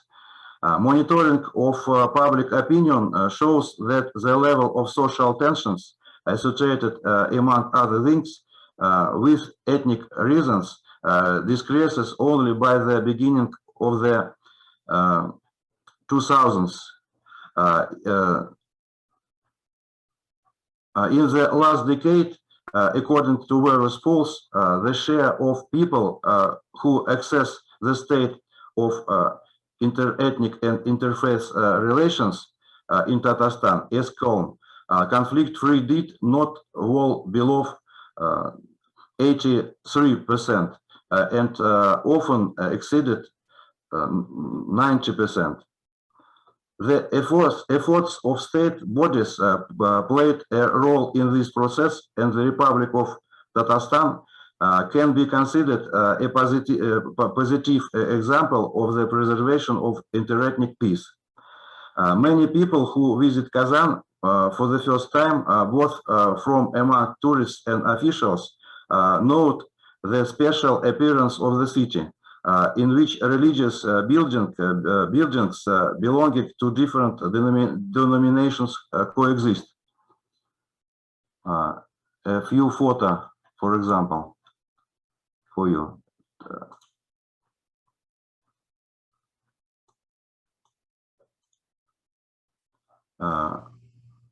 I think the best example is a view of Kazan Kremlin. Yes, second place of the in Europe to take a Kul Sharif Mosque by size, by her size. Yes, cathedral of the Annunciation, Благовещенский Собор in Kazan, in Kazan Kremlin, and this eclecticism is by no means ostentatious. It reflects the peaceful coexistence of different faiths. The result of the initiatives of state structures is the functioning in the Republic of a number of public organizations that support various national and cultural societies. In particular, under the auspices of the Assembly of the People of Tatarstan, a tradition has been formed in the Republic of holding folk holidays in places of compact residence of ethnic groups, of the fame of which has stepped far beyond the borders of Tatarstan to other regions of Russia and foreign countries. The Mari folk holidays Simik and Peledish Pairem, the Chuvash holidays Uyav, Akatuy, and Uchuk, the Udmurt Geron Beton or Gerber, the Moldovan Baltai, the Kryashin holidays Petrao, the Festival of Russian Songs Karavon, and others. The most important Orthodox and Muslim holidays in the Republic are state ones. Despite the clearly oriented ethnic character of the holidays, the inclusion of elements of traditional religious ritual in them, they all takes place with the participation of people of different nationalities. These phenomena are both an example and a factor of strengthens interethnic tolerance, evidence of the already established fact of an insignificant cultural distance between the peoples of the region. For example, Russians and Tatars, Orthodox Christian and Muslims perceive each other as very close people and confessions. In the structure of internetic marriage in the Tatarstan, it is every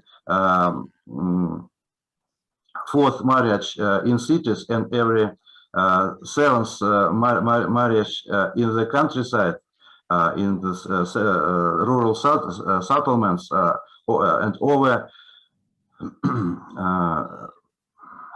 60% of marriages are between Russians and Tatars. Of course, in such a complex of and delicate sphere as interethnic and interface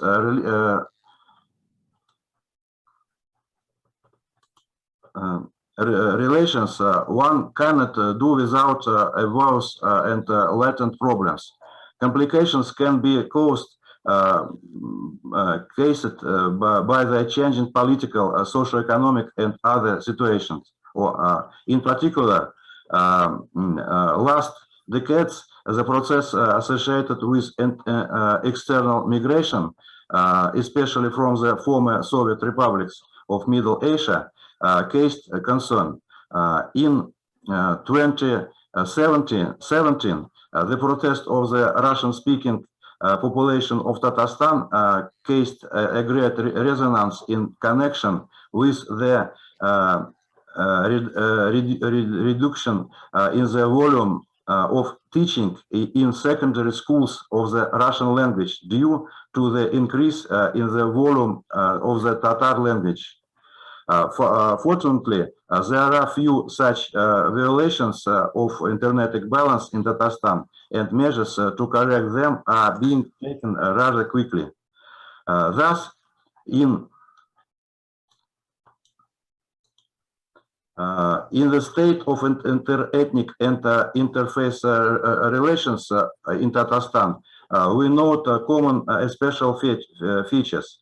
The very phenomenon of interethnic interaction is a global phenomenon arising in ethnically mixed communities. The form of this interaction are also general in nature and are located in a continuum from the desire for complete isolation from each other, maximum negative pole, to unlimited contacts in all spheres of life, maximum positive role. The results of interethnic contacts all over the world are expressed in uniform processes: consolidation, acculturation, assimilation, integration.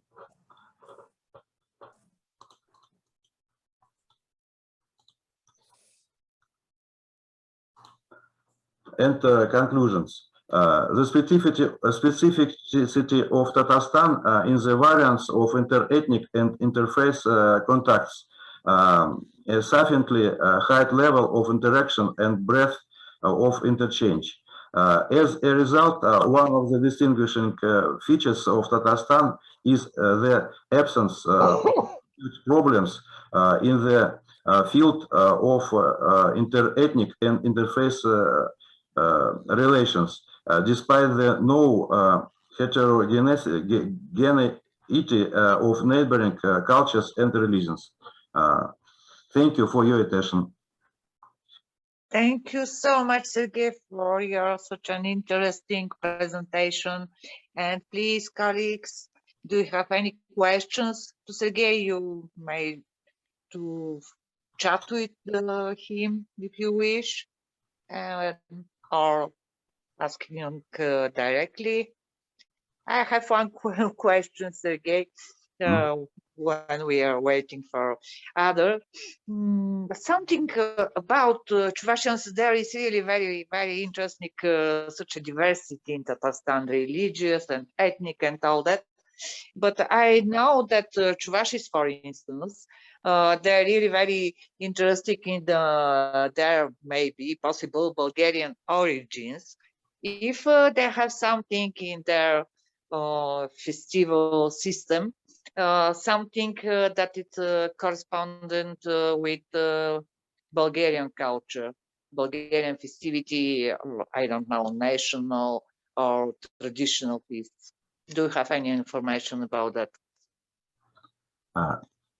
Мне может кто-нибудь чуть-чуть попытаться помочь перевести на русский язык? В общем, я насчет Чуваши спрашиваю, которые, в общем, ну, они идентифицируются, ну, по крайней мере, говорят о своем болгарском происхождении.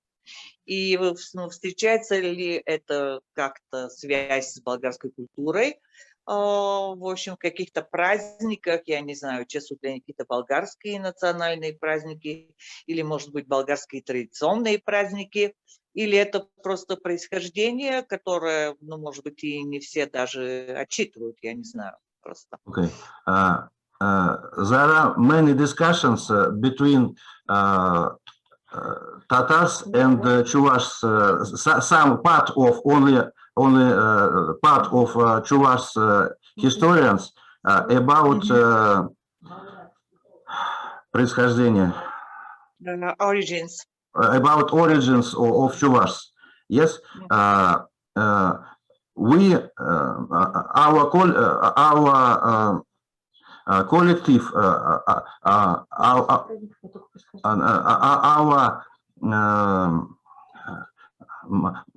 I and my co-authors studies not special studies of Chuvash of Tatarstan, but we know that what about Bulgars,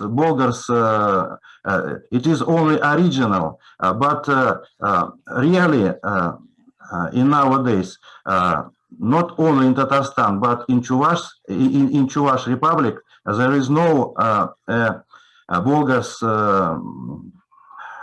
celebrating. Yes, only the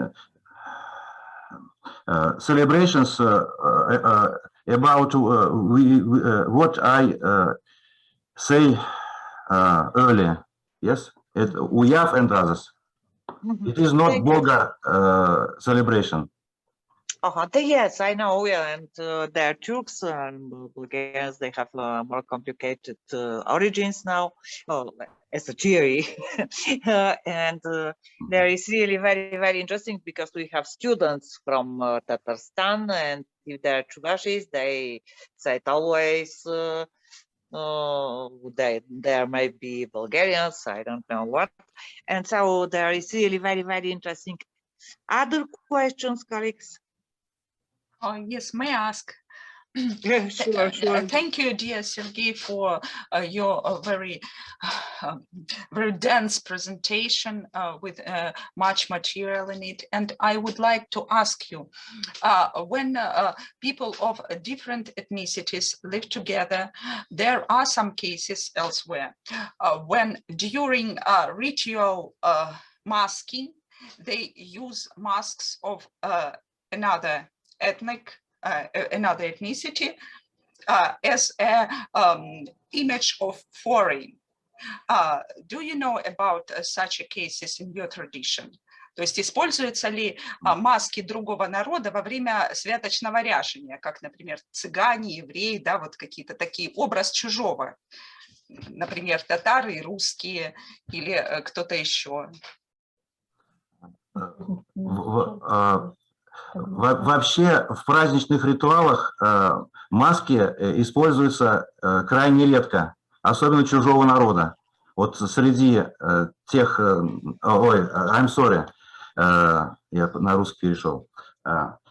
What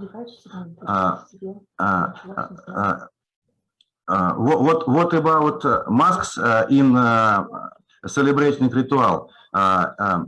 It used very Rare. редко. Rare. Yes. Rare. Значит, sometimes, as we know, yes, some Romans, цыгане, Romans, yes, some Gypsy. Gypsy. Okay. No, yes, the colleagues understand us. Yes, some Romans details of dress, yes, are using, but it is very, very, в общем, редко, я так не... Not often. Yes. Yes. For example, in the Russian marriages, but not in the city, but mostly in rural settlements. Thank you. Thank you very much.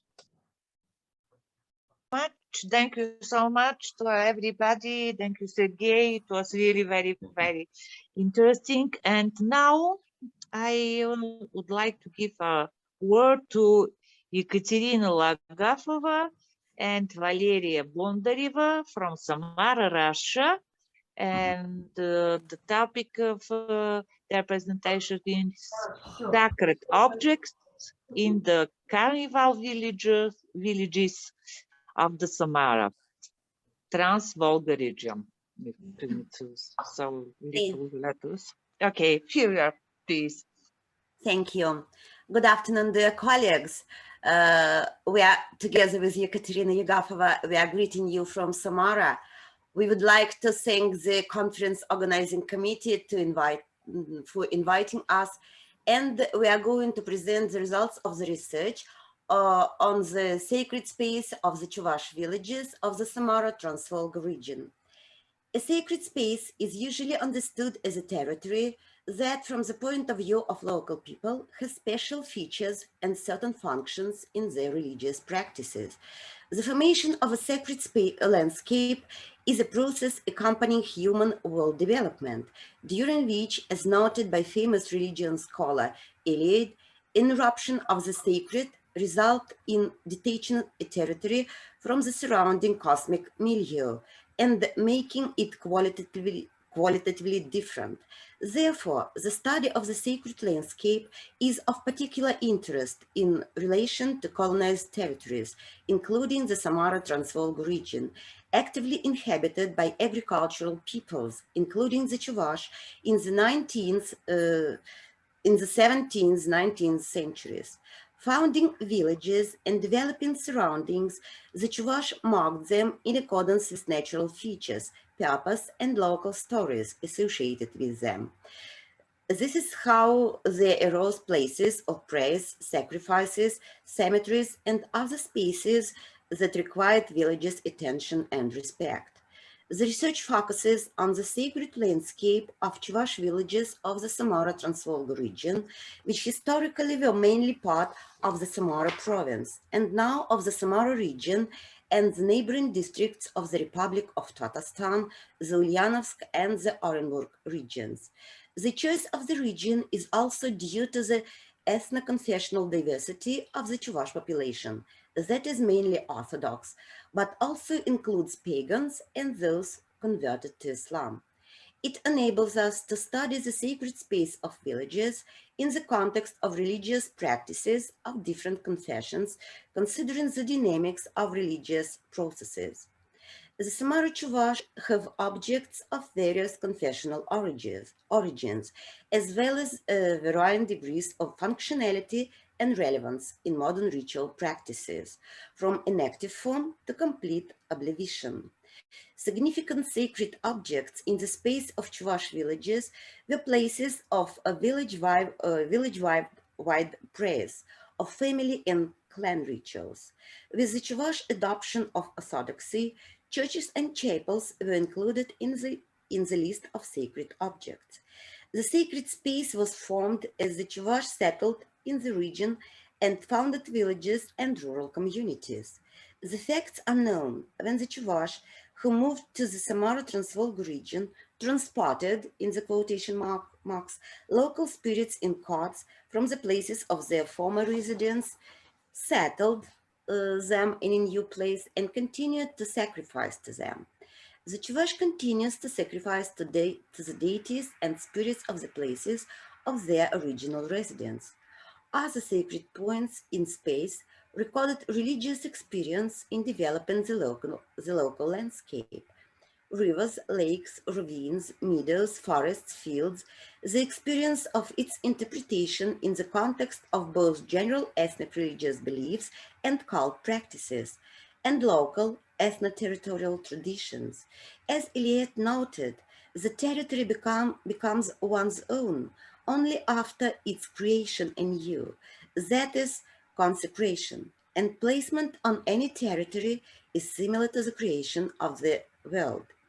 Sacred lots within a village and its nearest surroundings defined for local people their own world, microcosm, served as spatial and temporal landmarks in ritual and everyday life. Thus, around the Chuvash village, there appeared several sacred places, sacred groves, as people usually called them, which remained objects of devotion for villages until the end of the 1920s, and in a number of villages of the unbaptized Chuvash, they function till nowadays. While developing the neighboring area, villages marked especially dangerous places, which were associated with various tragic stories, deaths, accidents. Villages could set places of sacrification in the cause of abolition of diseases. A place associated with the life of some famous villager would become Kirimet.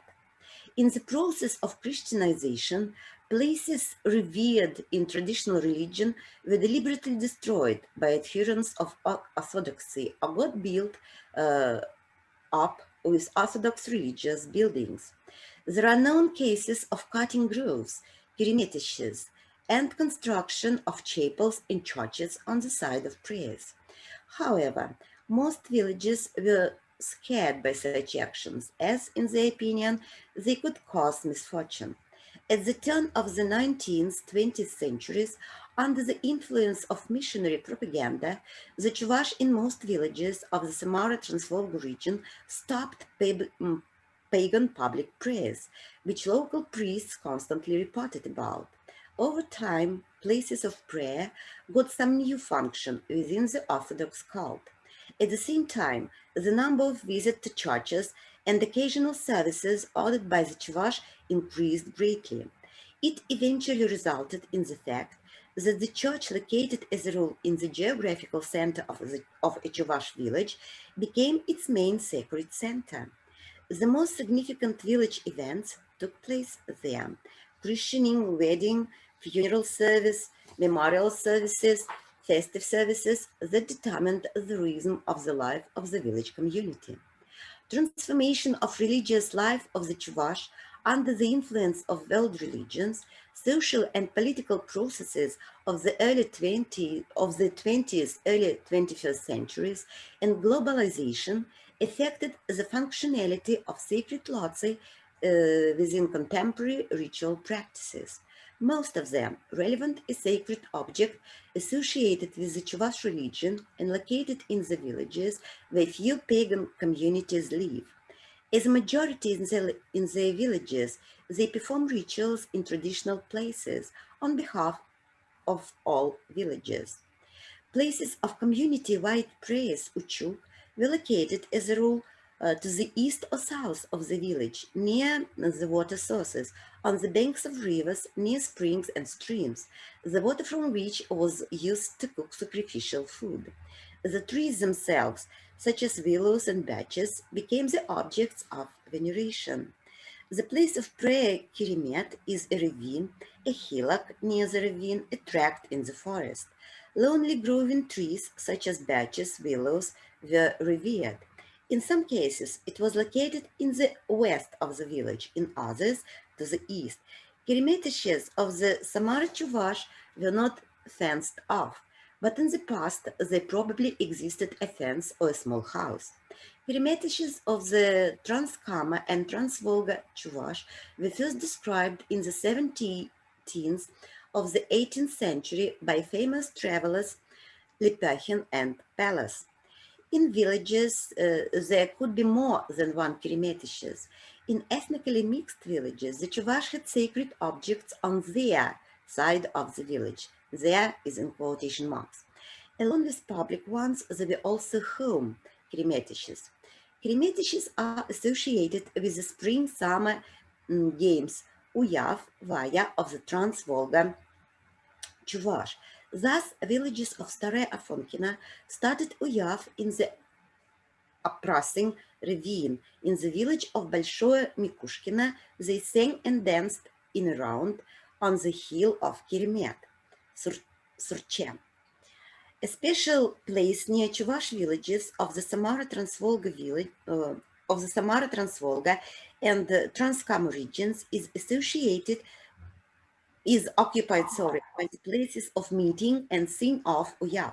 As a rule, the meeting place was located to the west of the village, and the sing-off place was to the east of it. Most often, Uyav finish in a rye field, a border between rural communities' possessions. The borderline was generally considered a bad place. In the field, one cannot lie down on the border. It was also forbidden to stand or sit on the house threshold. At the village outskirts, villages saw off recruits and greeted guests for the holidays. According to Eliade, for a religious person, all these barriers are symbols and means of transition from the temporal to the sacred and back. The border outlined the limits of one's own, explored, and the alien, unknown space. The frontier with neighboring village, the space outside the village outskirts, was considered especially dangerous. On the common border, people of several villages held a big prayer once in several years. Behind the outskirts, on the cemetery side, there gathered participants of evil spirit exorcism ritual Zeren. A wedding train called here on the way back from the bride's house to the groom's house. The guests performed the ritual of throwing evil money. Relatives saw off recruits to the outskirts. This tradition still exists, as well as some elements of the wedding ceremony. Related villages, as a rule, organize public merrymaking on the border between the villages. Farewell ceremony of Uyav, Vaya, is included in the actual ritual space only in Chuvash villages of contemporary Koshkinsky, Chernovershinsky, Pashili, Shantalinsky districts of the Samara region and neighboring districts of the Republic of Tatarstan. Water sources within the village, such as rivers and springs, had a sacred status in the context of rituals. People took water from them for New Year's fortune-telling, for washing the deceased, having thrown in return several clothes, threads, and coins. A bride was sent to them for water on the second day of the wedding. She donated several coins as a sign of communion with the spirits of water, and cooked bride soup from the water brought, and treated her husband's relatives. On the bank of the river, a ritual of making rain was performed. In contemporary rituality, water sources are relevant only in the context of memorial rituality, but not in all villages. The prayer for rain is situational and is mainly held in the villages of the unbaptized Chuvash. Rituals associated with local spirits are not practiced. A number of sacred objects near Chuvash villages are associated with funeral and memorial rituals. In the ravine separating the village from the cemetery, people threw busts on which the deceased had been put and washed. Hence, there came the name of the place of throwing busts. During the ritual of erecting a grave pole of yupa, a wooden table and a chair were placed on the cemetery side of the ravine. At the same time, Walkways, split halves of a wooden log about 1 meter long, were laid next to the ravine. When the funeral procession passed this conventional border between the village and the cemetery, people threw a red-hot stone at the bottom of the ravine. These rituals are still being performed. One of the most significant sacred objects of any Chuvash village is a cemetery. Traditionally, it was located across the water barrier from a village, a river, a stream. From here comes the toponym Masar Srmi, a cemetery river, found in a number of villages. In their absence, the orientation of the cemetery to the north or west of the village is preserved. In all Chuvash villages of the Samara-Transvolga region, several cemeteries locations are known. Some of them, due to the territorial expansion of the village, turned out to be inside it, but are mentioned by the villagers.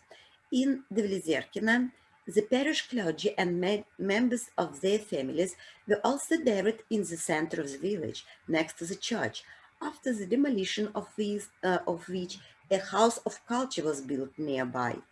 Currently, a worship cross is erected on the side of the church. The cemeteries of the unbaptized Chuvash were separated from the cemeteries of other confessions by a fence or a rampart, and this arrangement has been kept up today. In confessionally mixed villages, the tradition to bury baptized and unbaptized Chuvash relatives. Sorry? 33. B. Sorry? Gerai, tai atvažiuosim, tada ačiū. Are you talking to me? No. So, therefore, on the days of commemoration of ancestors, both baptized and unbaptized Chuvash visit both cemeteries together. In a number of Chuvash villages, mostly unbaptized ones, the ritual of seeing of the soul is preserved, usually held on the fourth day after the death. In the evening, after the memorial meal, part of the treats is taken to a special place where people light a fire, stand in a circle, sing, see of the soul, join it to the previously deceased relatives. There is such a place either in the north or east end of every street, but never on the east side. Usually it is located in an off street where people usually do not walk.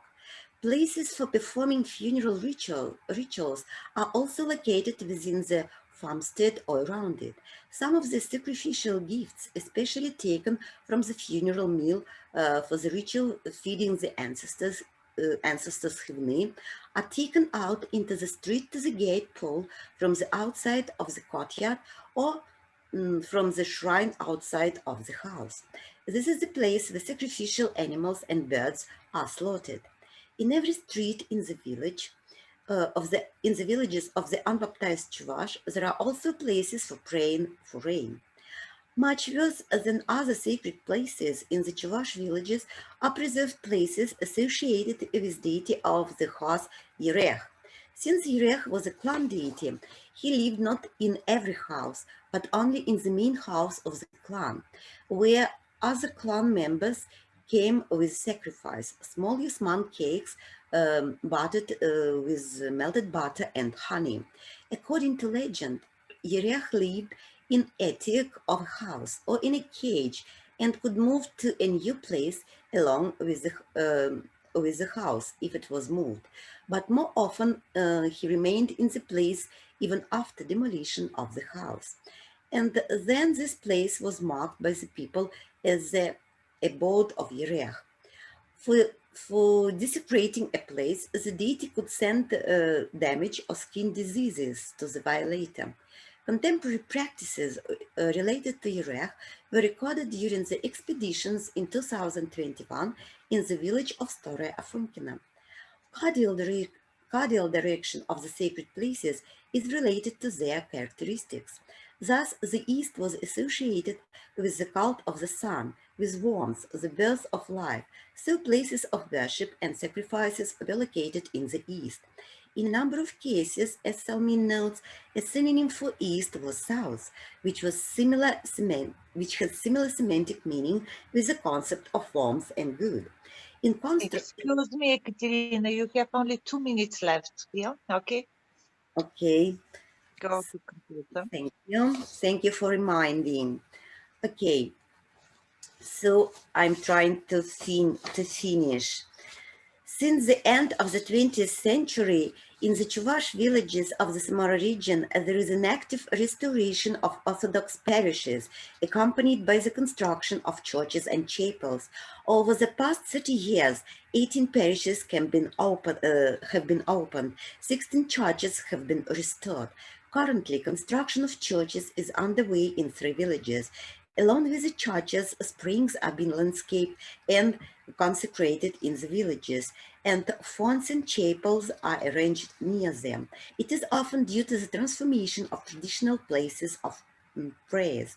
In 2018, in the village of Devlizerkina, a spring was cleared, near which in the 19th century, the villagers held a prayer uchuk.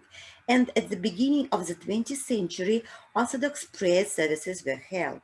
In 1903, a chapel was built here. During the clearing, the spring was consecrated in honor of St. Panteleimon, and a new large chapel with a font was built over it. The restored object of worship has become both a place of pilgrimage for people of neighboring villages and neighboring districts of the region, and a source of healing water according to local people. Here the water is blessed for Epiphany and for the day of St. Panteleimon. In most Chuvash villages of the Samara region, worship crosses are erected on the site of churches or at the entrance to the village, which, according to the villagers, are designed to protect the village from natural diseases and accidents. Thus, over the past 3 decades, in the Chuvash villages of the Samara Transvolga region, the sacred space has intensely been formed in line with the Orthodox tradition, while often there is a reformating of pagan sacred objects into Christian ones. Sacred objects are often actualized depending on personal circumstances or production needs, while traditionally functioning as a sacred place. However, appearance of Go to conclusion. Excuse me, Ekaterina, you expanded your time. I am practically finished. So thank you for your attention and sorry for being a little bit long. So if you have any questions. Please, colleagues, questions or comments about this very interesting and rich presentation. Thank you, Ekaterina. It was really very, very interesting, and I'm sorry that you haven't enough time for conclude. Okay, may I ask you something? I saw so interesting funeral monuments there. If your Orthodox Chuvashis are Orthodox or they are all believers, because I saw the monuments with a little house on the top. Екатерина Андреевна, памятники, которые видели на кладбище, это памятники... В начале деревянные памятники, которые были, ну, они христианские, с маленькими домиками. Это ортодоксы или, ну, в смысле, православные или староверы? Are they Orthodox or all believers? Good day. May I answer in Russia, and Valeria will translate my answer? Окей, окей. Это... Это говорила Валерия, а вы Екатерина. Я, I'm Екатерина. Это была часовня. Если вы видели на одном из слайдов, это часовня на одном из кладбищ. Очень нехарактерное явление для чувашей. Возведена она была на одном из памятных опасных мест деревни, а затем перенесена уже на кладбище. Такая вот история.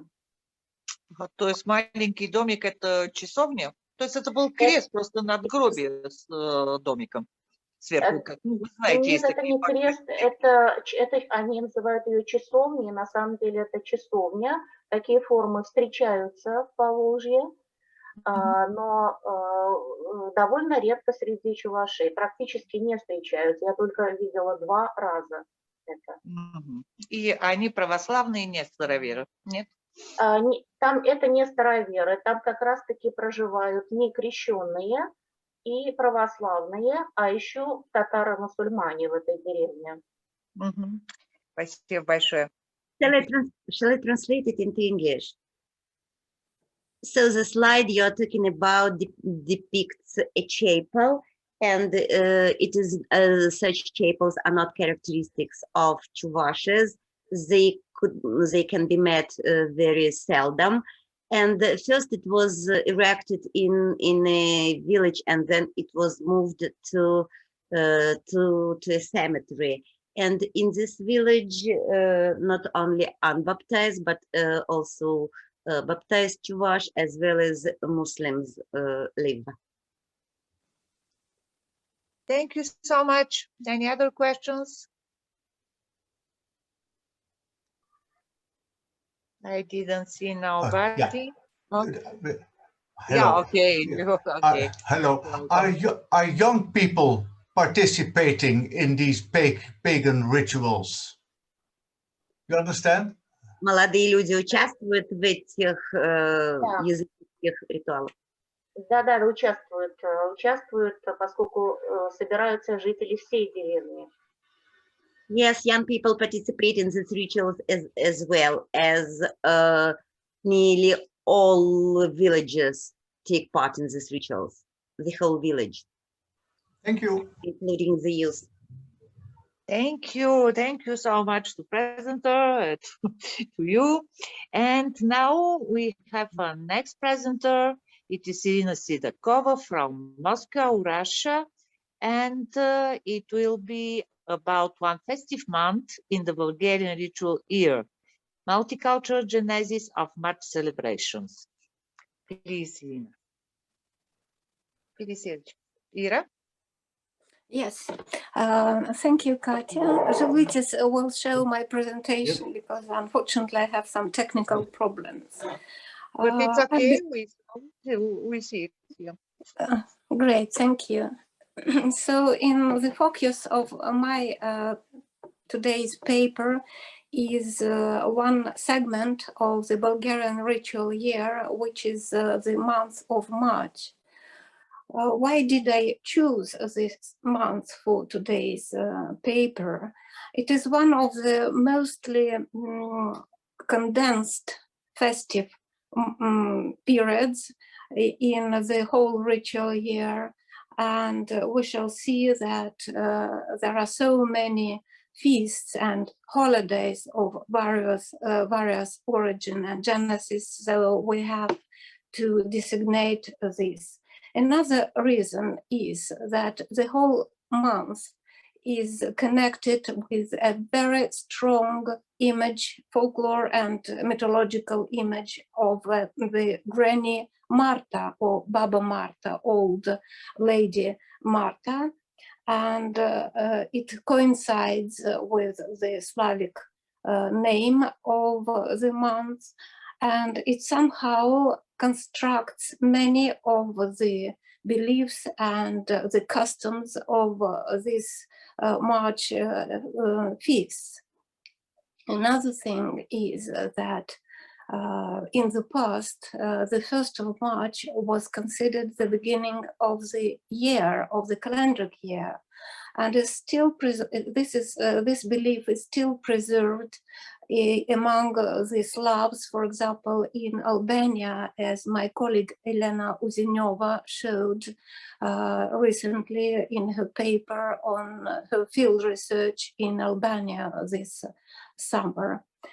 And of course, equinox and the beginning of spring, the wakening up of the nature, makes its cultural reflection in form of the rituals.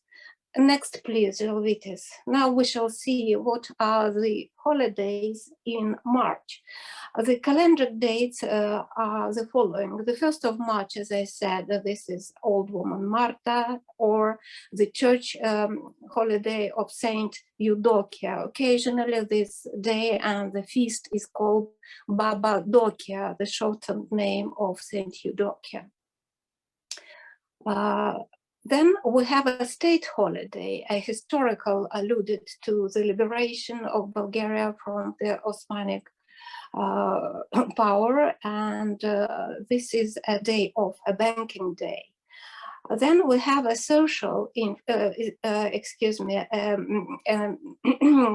trace from the recent social past, which is the International Women's Day. Still, there are generations which do celebrate this day, and with flowers and small presents and good memories of the socialist times.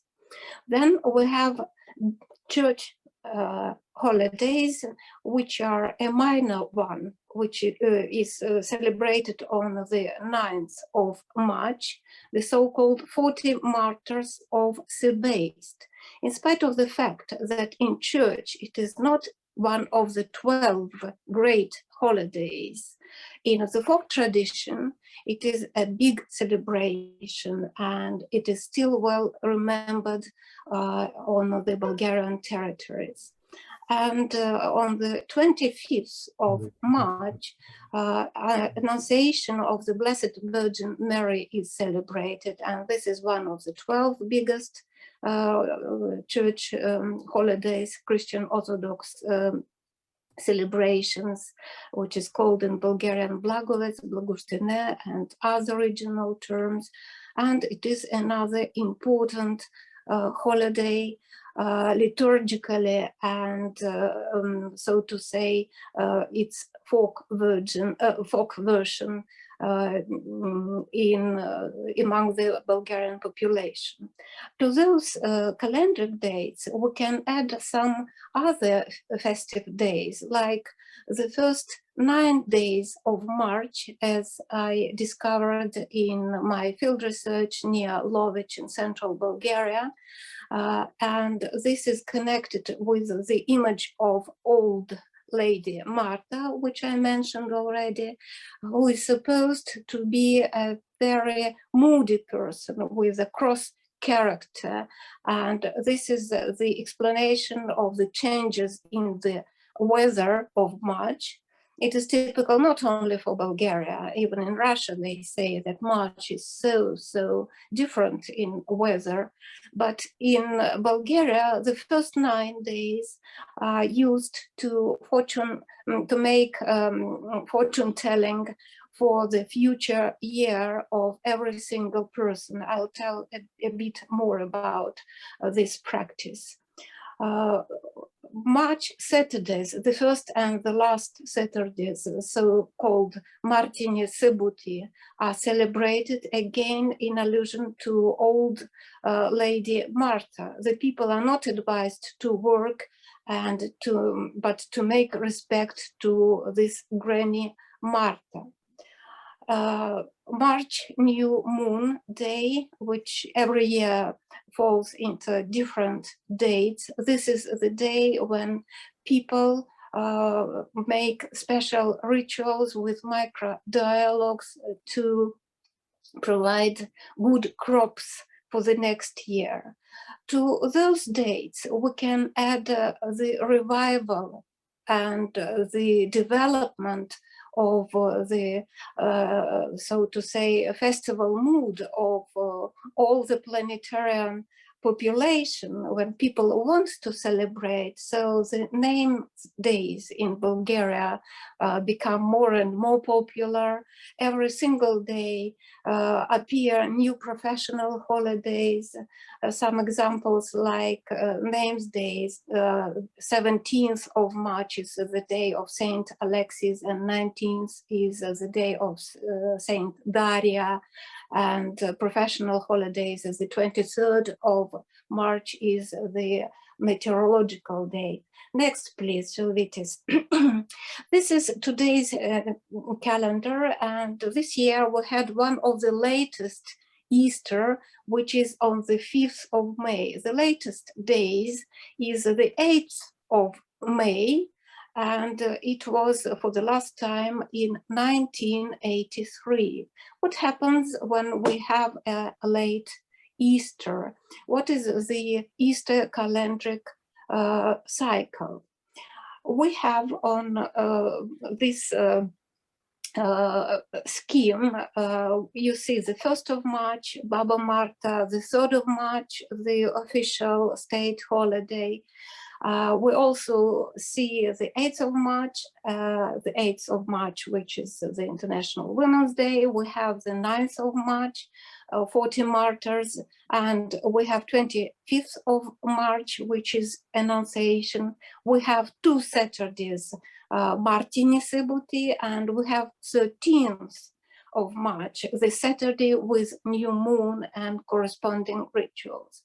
But we also have the Easter cycle, which this year includes the Saturday of the Remembrance, the commemoration rituals, which are so important for Bulgarian, Balkan, Slavic, and other people's mentality, which construct the whole ritual year. We also have the Forgiveness Sunday, so-called Proshka, when people ask for forgiveness in the family and in the church. And we also have the Pancake Week, the whole week, which is here designated with violet line, with masking and many, many rituals.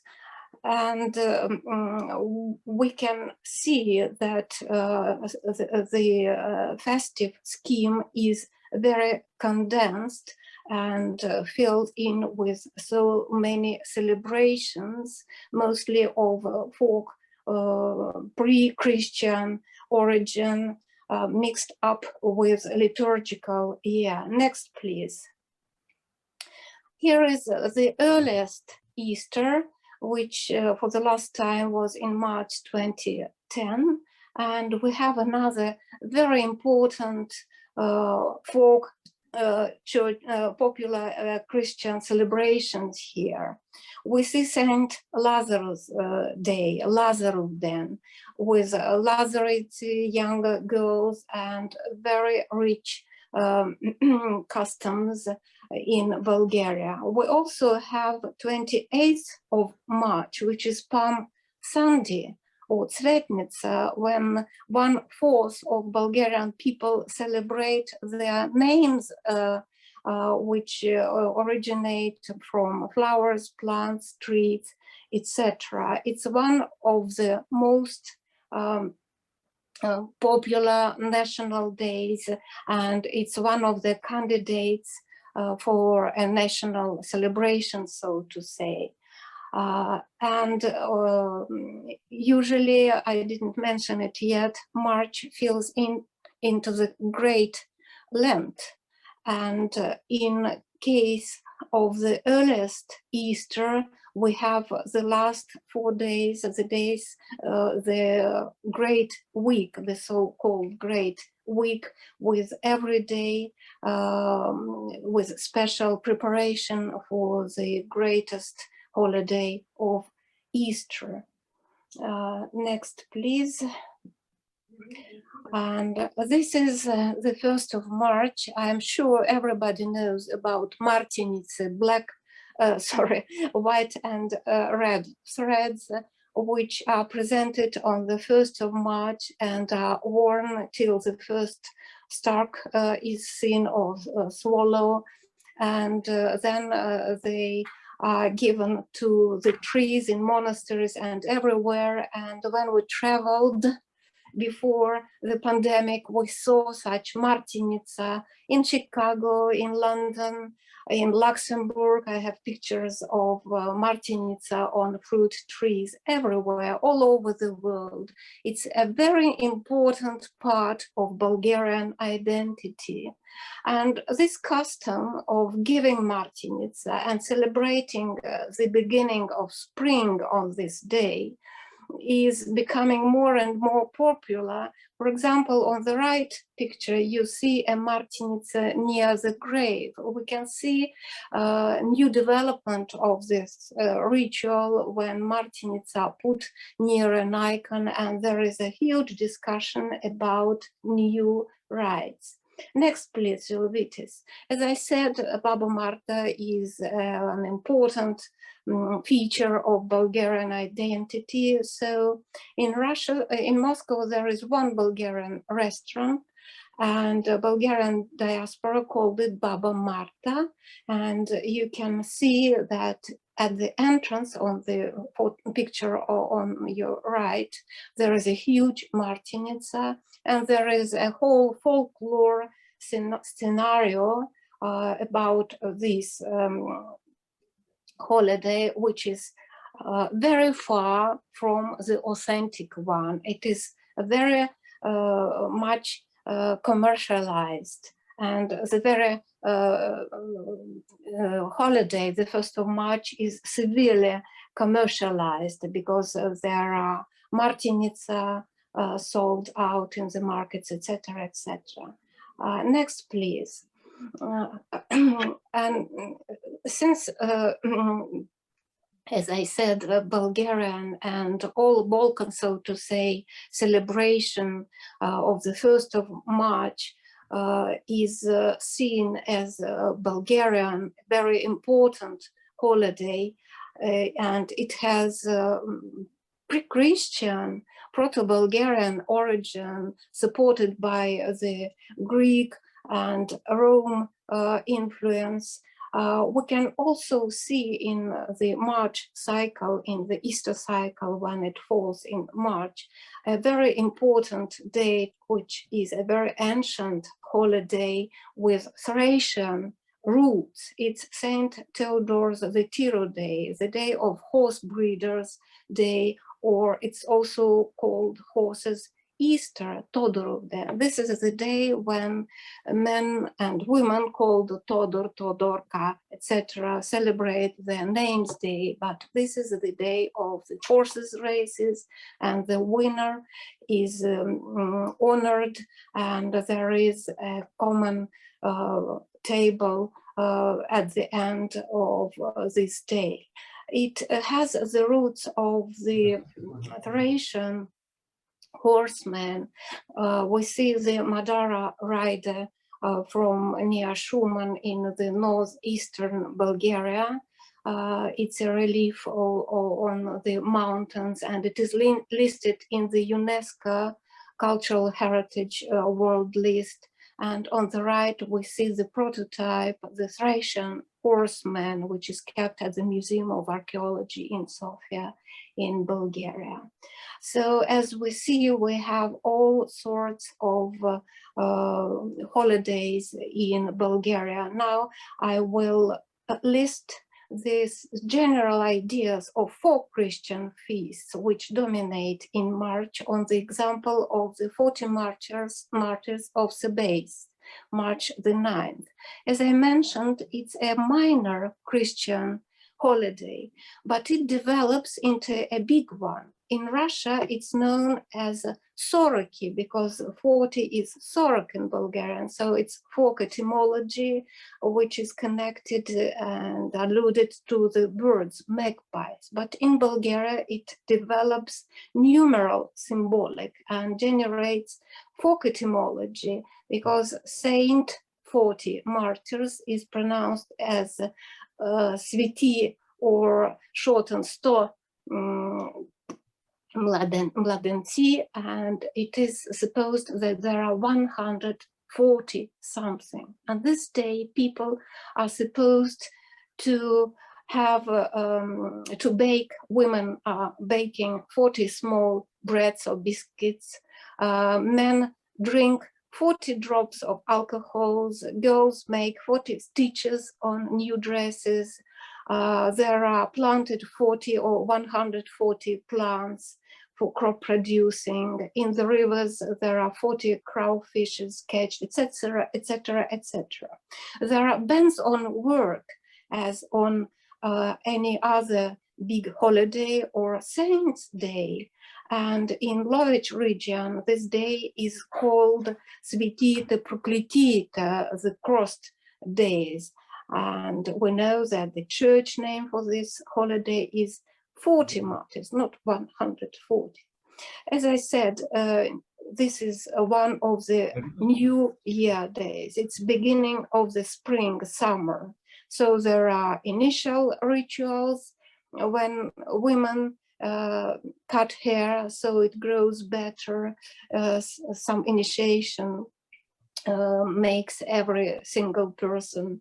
And it is believed that on this day, Saint Elia or God or the old woman Martha beat 40 warm stakes in the earth, and it starts to waken up. Birds come from the warm countries, frogs start to sing, and there are rites when girls preparing for St. Lazarus Day go to wake up grass and plants. So thus starts the new agricultural year. And I mentioned micro-dialogues, which aim at producing good crops and well-being. There are also cleaning motifs in this day against all the insects like fleas, moths, etc. And there are rituals against snakes. Snakes are so many in Bulgaria and in the other Balkan regions that the whole march is devoted to driving away the snakes. The specific feature of this particular day is that the snakes are driven away for 40 steps from the house. And as I mentioned, there are girls' rituals. I am concluding now.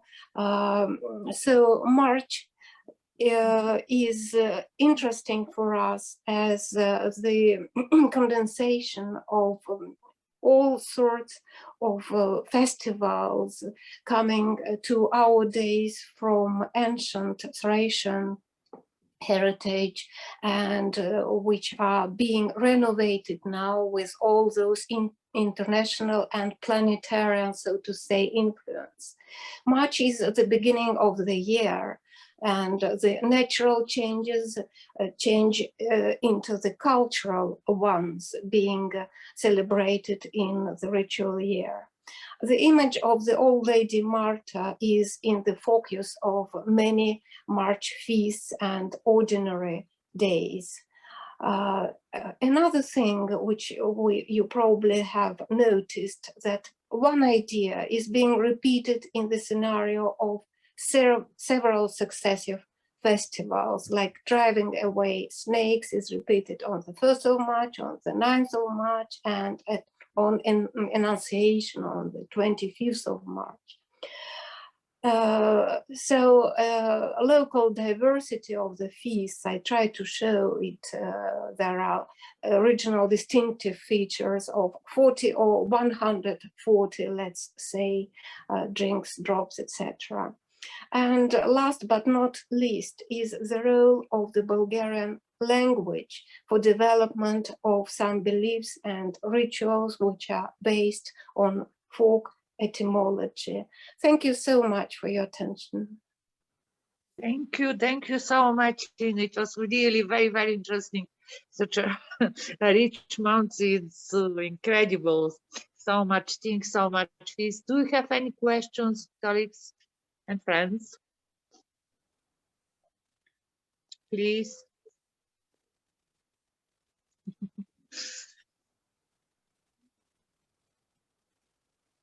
No questions.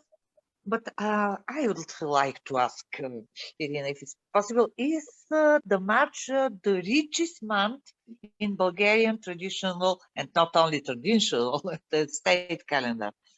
Or January or December maybe are comparative? Thank you, Katya. It's a very good question, as always. You are in the very center of my idea. I didn't have time, and I was in a hurry to keep the schedule. Thank you so much. So thank you. Yes, it is one of the richest months, and probably is the richest month compared to June and following the sun calendar, September and December and January.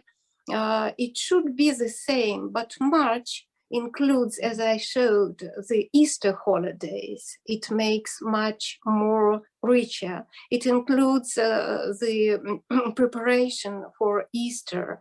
It also includes the 1st of March, which for me is a very important festive feature of the Bulgarians. It's, so to say, one of the most important national holidays.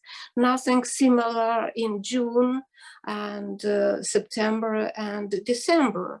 I mean, not Christian like Christmas, but folk tradition. And another thing for March, which is incredible, is the combination with a state holiday, which is the 3rd of March, which is a banking day, and the heritage of the socialist times, the 8th of March. So it's a combination of everything. And I think this is month number 1 in the ritual year of Bulgarians. Thank you so much. It's so interesting. Any other questions? Yes, may I ask a short question? Sure, thank you for your wonderful presentation. So rich is the Bulgarian tradition. It is. One just you can't imagine how it is. And I wanted to ask, you told us about the holiday of 40 martyrs and about the semantics and symbolics of the number 40, which is repeated and repeated in numerous sections. For example, in Russian tradition, we have also many things that we associate with 40 at this holiday, but not so much, I should say. Is it the characteristic trait of the Bulgarian traditions, this attention to the symbolic of numbers? Are there any other holidays in the ritual cycle which when people are so attentive to the symbolic of numbers? Maybe 3 something, thank you, or Nina. 7 something.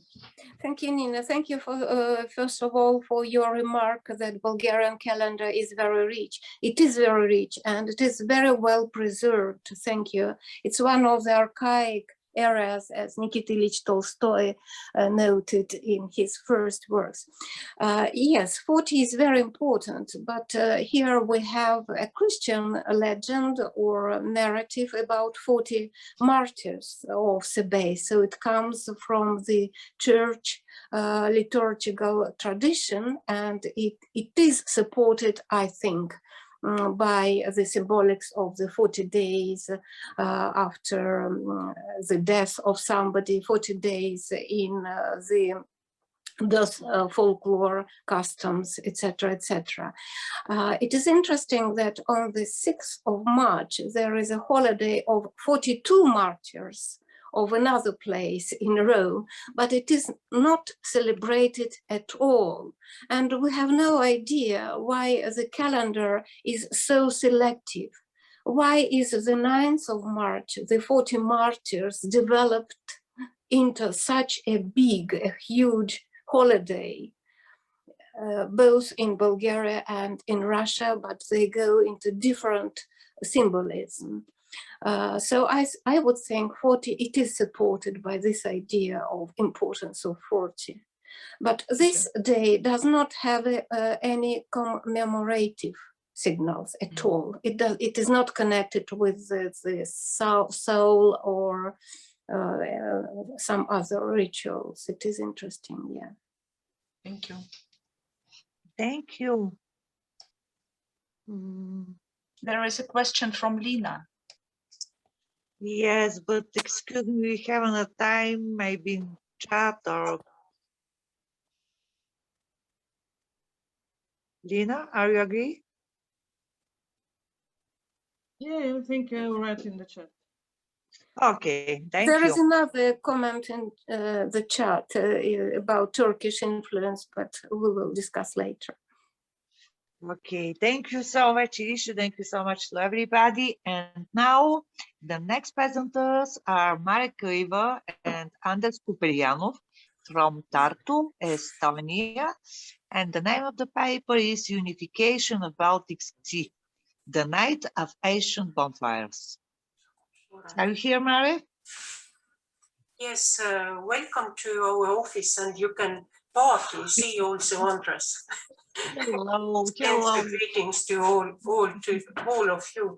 I don't know how, but he got cold, so he's really not in very healthy condition. But anyhow, we started some years, maybe 10 years ago, to collect, to make interviews and collect materials about some new, absolutely new celebrations in our area. And one of these is a night of ancient bonfires. Let us see what happened with this celebration during our last years of pandemic situation and before that. I think that some of these new celebrations are remarkable because they have a very interesting combination. And from the side of theories, I don't found nothing so well describing all kind of our needs connected with different traditions, and especially with invented traditions, as the introduction of Erik Hobsbawm, written in 1980s. So he has many different sides for all kind of invented traditions, and mainly it was the reason why we decided that we need to know more how this combination of personality, person initiative, adaptation, motivations, and change of functions, how they work out, and what is the reason why some of these newly invented days are very successful, but not all of them. Actually, we can see the changes in folk tradition all the time, and I think it's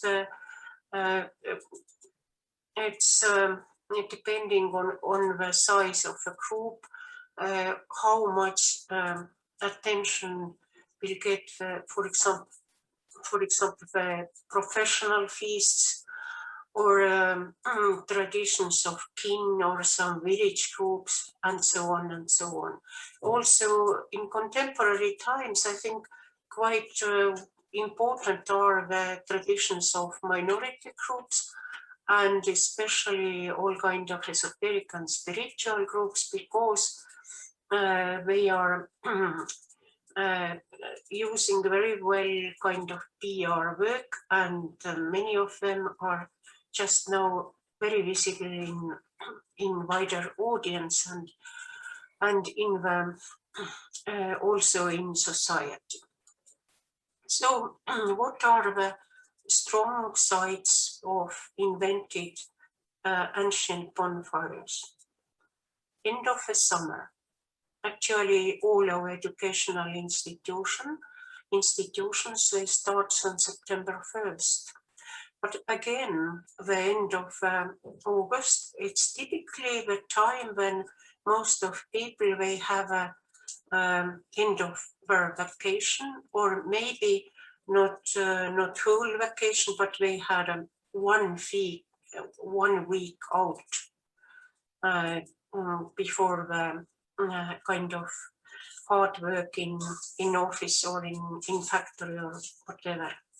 Of course, very important side is a big leisure and pleasure, to have a fun, to be together, and so on.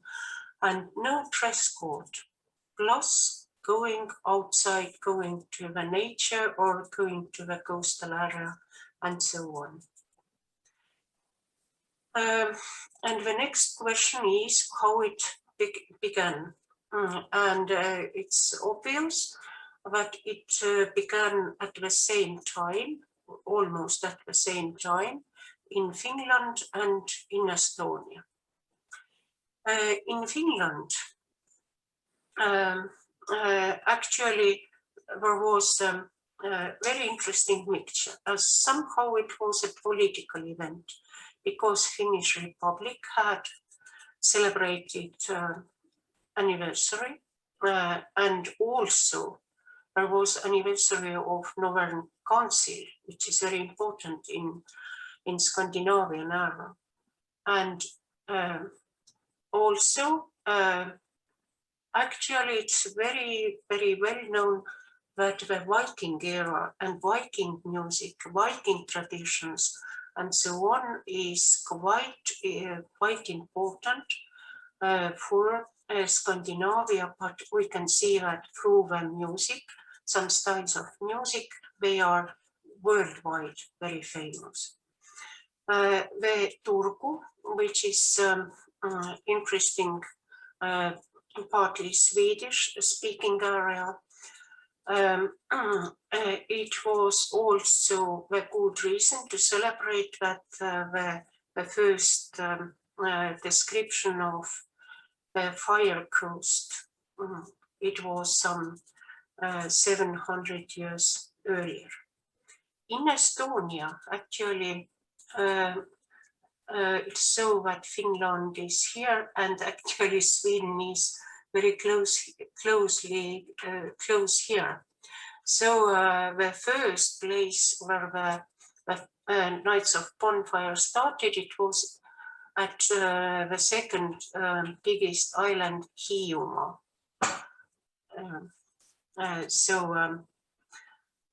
Which was actually during the centuries also a Swedish-speaking, or they had a Swedish speakers on coastal area. In Finland, there was actually very good PR work, and the local communities were actually asked to come together, and the first persons who made the choice and asked people to come back to coastal area were hobby archaeologists from Kenya, Christian Lindros, and not only, also the Brigitta Bröcken, who was at that time the so-called, he was a head of a cultural house and all kind of cultural activities. Her background again was a Finnish-Swedish minority. So they asked people to come, and it was very successful because many of people came together. What happened in Estonia? It was a very, very good reason also for Estonia, because the first call came from the Estonian National Independence Party, So again, a bit political aspect. Again, all kind of Viking era Estonia, which belongs to the northern countries, which it is one of the main, how to say, main national narratives. So let us join again to the northern countries and so on. And let us celebrate our life in Estonia today and in future. In the 1992, it was really good, good words and something to say for people. So there was many people, not only the people from the side of parties or journalists and so on, but also, for example, the professor from one of our universities, Väinö Poikalainen, who was the founder and president of the Estonian Society of Prehistoric Art. So the society started at the beginning of the 80s, and they actually discovered in Russia, in Finland, in deep north, but also later on in Russia, in different places, not only in the northern area, but also close to the Ural Mountains, many interesting places of prehistoric art, rock art, and somehow they are quite valued in our society. So, but it was the beginning. How it happened that, okay, at first years, 10 or more fireplaces at the coastal area or at the riverside and at the lakes, but what happened later? I think quite important was that the Mairold Vaik, who started to be the coordinator for the Ancient Lights Night, and who was the person who started the very active building up the Facebook society, making all kind of PR work around the fires and so on and so on. So he was actually educated as seaman.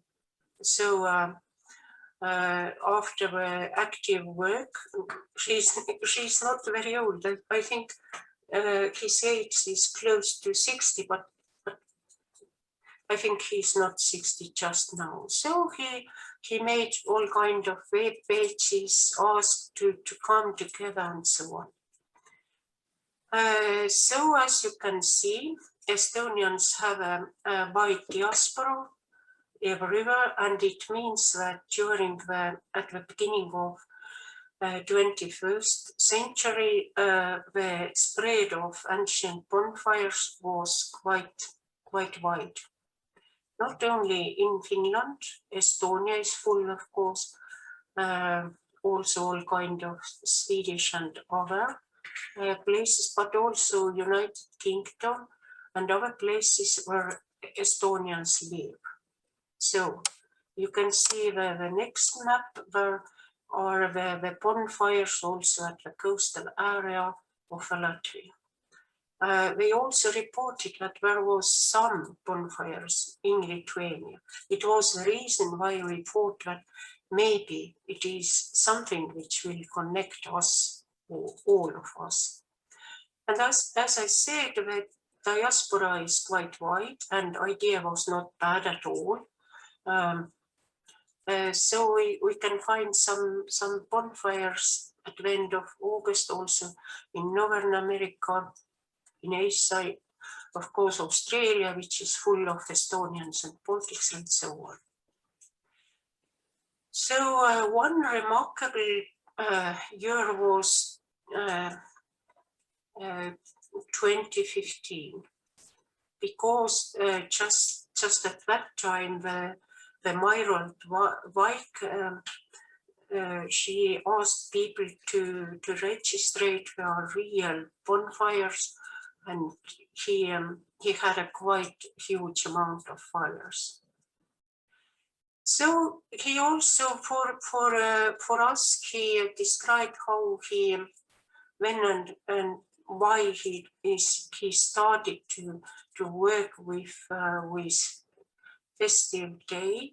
And as you can see, he actually started in 2008. And he was, I think it was somehow also important for him to have something nice, unification, plus other motivation things.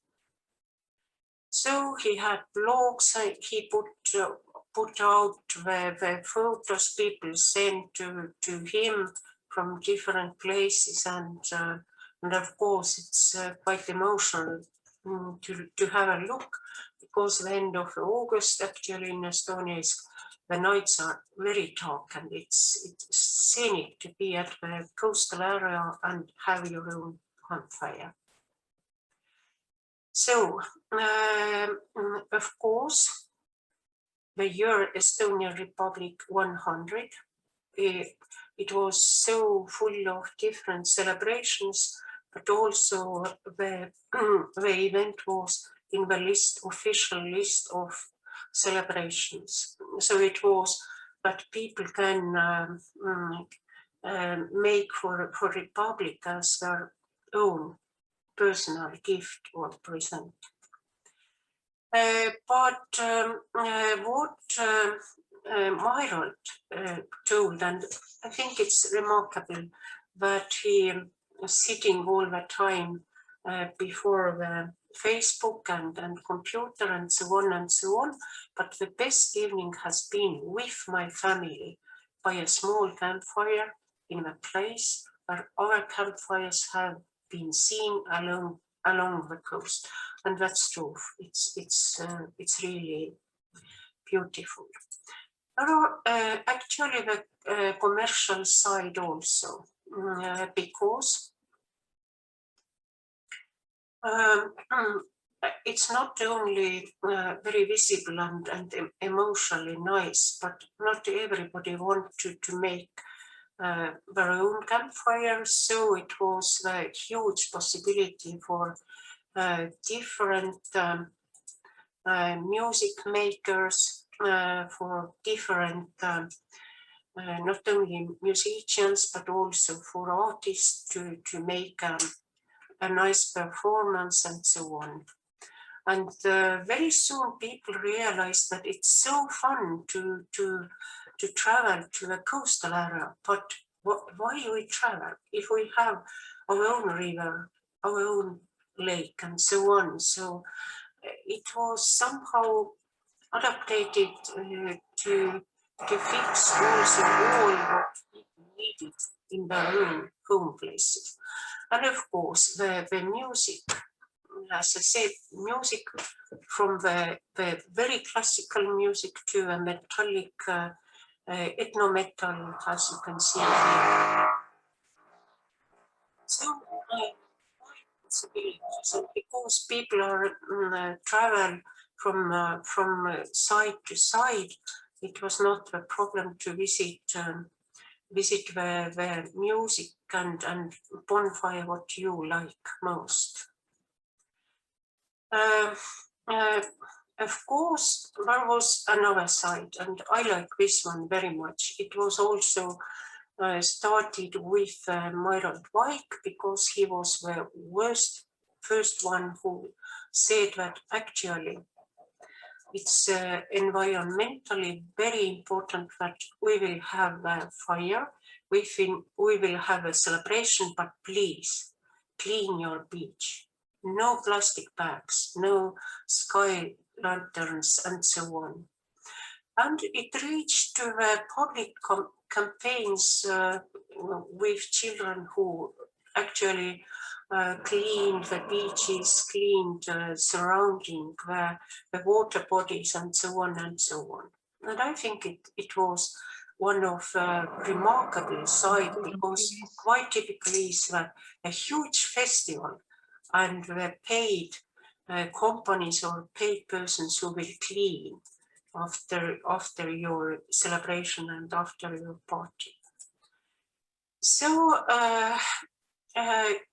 it actually there was a quite remarkable, and during these almost 30 years, many different activities. And if we are coming back to our pandemic situation, the year before, in August 2020, there was actually organized a plenty of events, but the music events, they were opened, and people were extremely glad. It was like a real gift, because before that all kind of rules, and for you cannot go to a theater and so on. So it means that I think it had a very important, something very important to this tradition. This year, unfortunately, the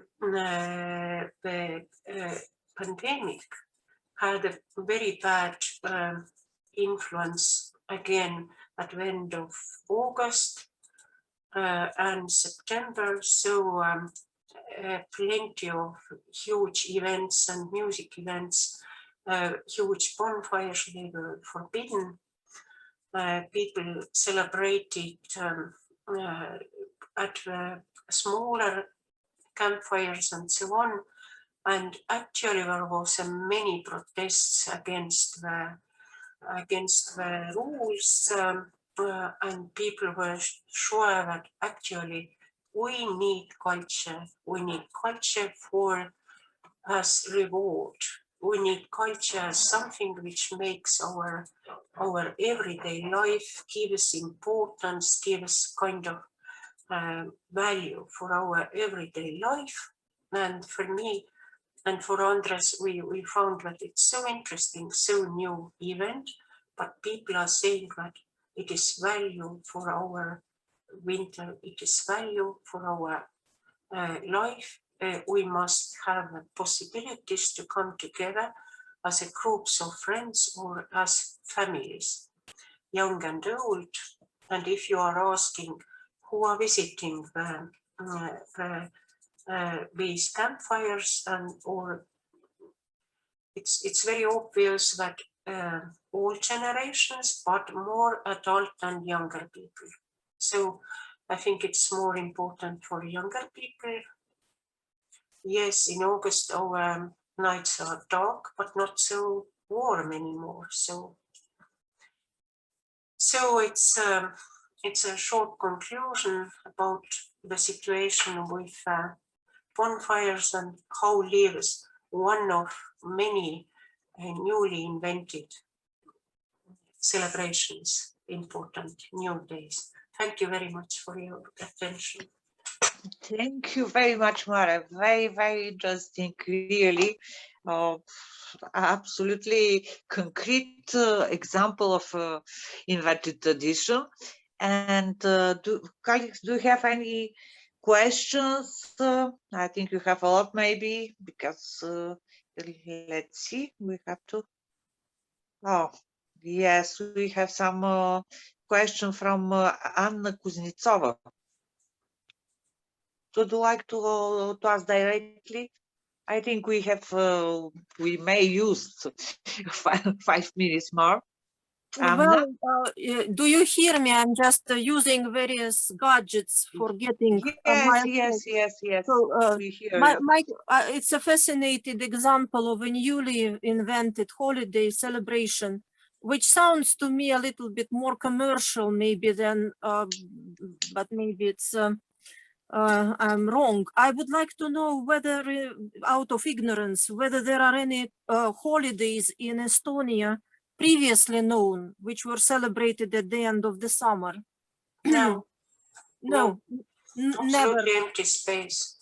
And it actually was the reason why the celebration was so, how to say, people were very glad actually to have something.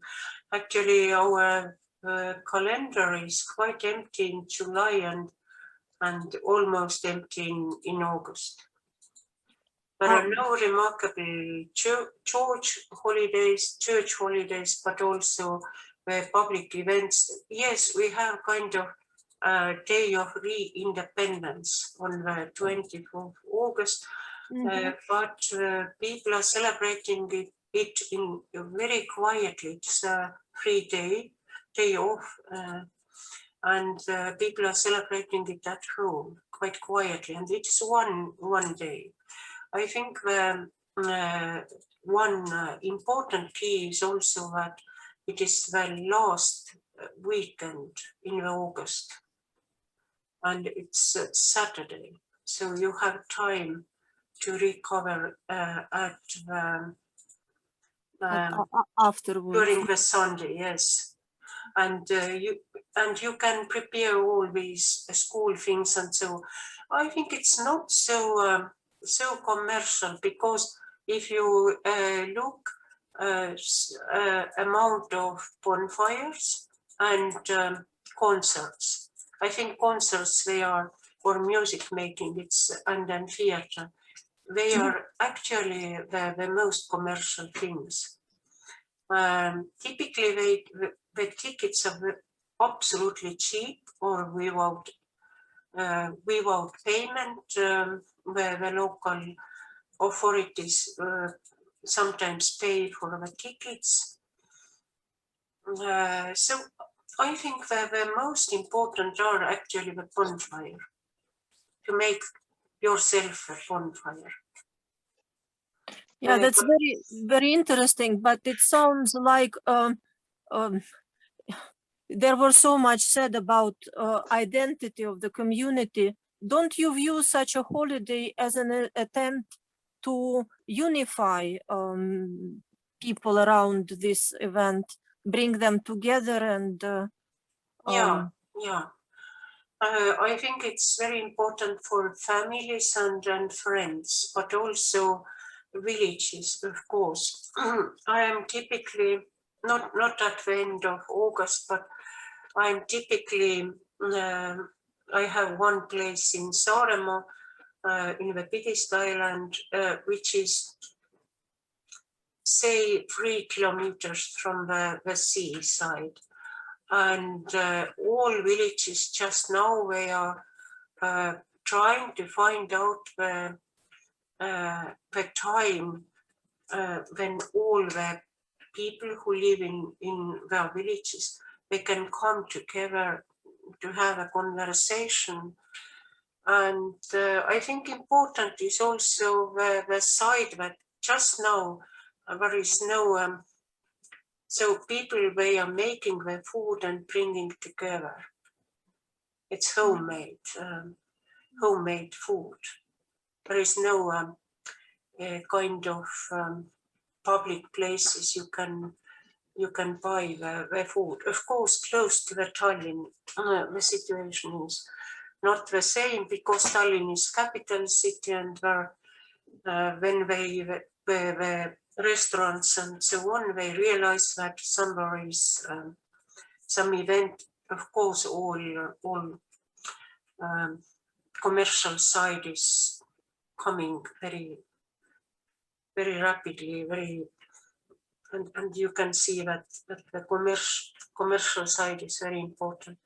I think mainly in other places where, how to say, the nature, and that you can see and other bonfires on the coastal area, it's something which is scenic, and it again, it's not also how to say, history and politics, but it's also it is very, how to say, it fits very much with ecological movements, which are very important just now, I think, in every country. Thank you very much. It's just a joke with which I want to end my remark, but it seems that Finno-Ugric unity finally showed up in the end of the August firework celebration of something, because as you know, in Hungary, August 20, enormously interesting holiday is attracted by very beautiful fireworks all over the country.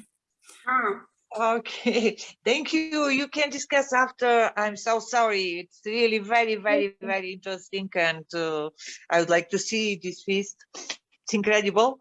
And but we have only 10 minutes for the exposition, photos, ethnographic conference in Vilnius. And so I would like to invite you. I don't know how. Maybe Žilvytis will explain us. And thank you so much for all presenters. It was really very, very interesting and rich panel, and geographically and like events and ideas. Thank you very, very much. It was my honor to to share it. Yes. Okay. Start video. Okay, it's great opportunity to share my recent studies and such a great audience. So thank you to the organizers for organizing this event, and thank you for all colleagues to all colleagues for their fascinating presentations till now, perhaps tomorrow. In my presentation, I'm going to present in brief my study on the process of establishing St. George's Day, the official town holiday of Peštere.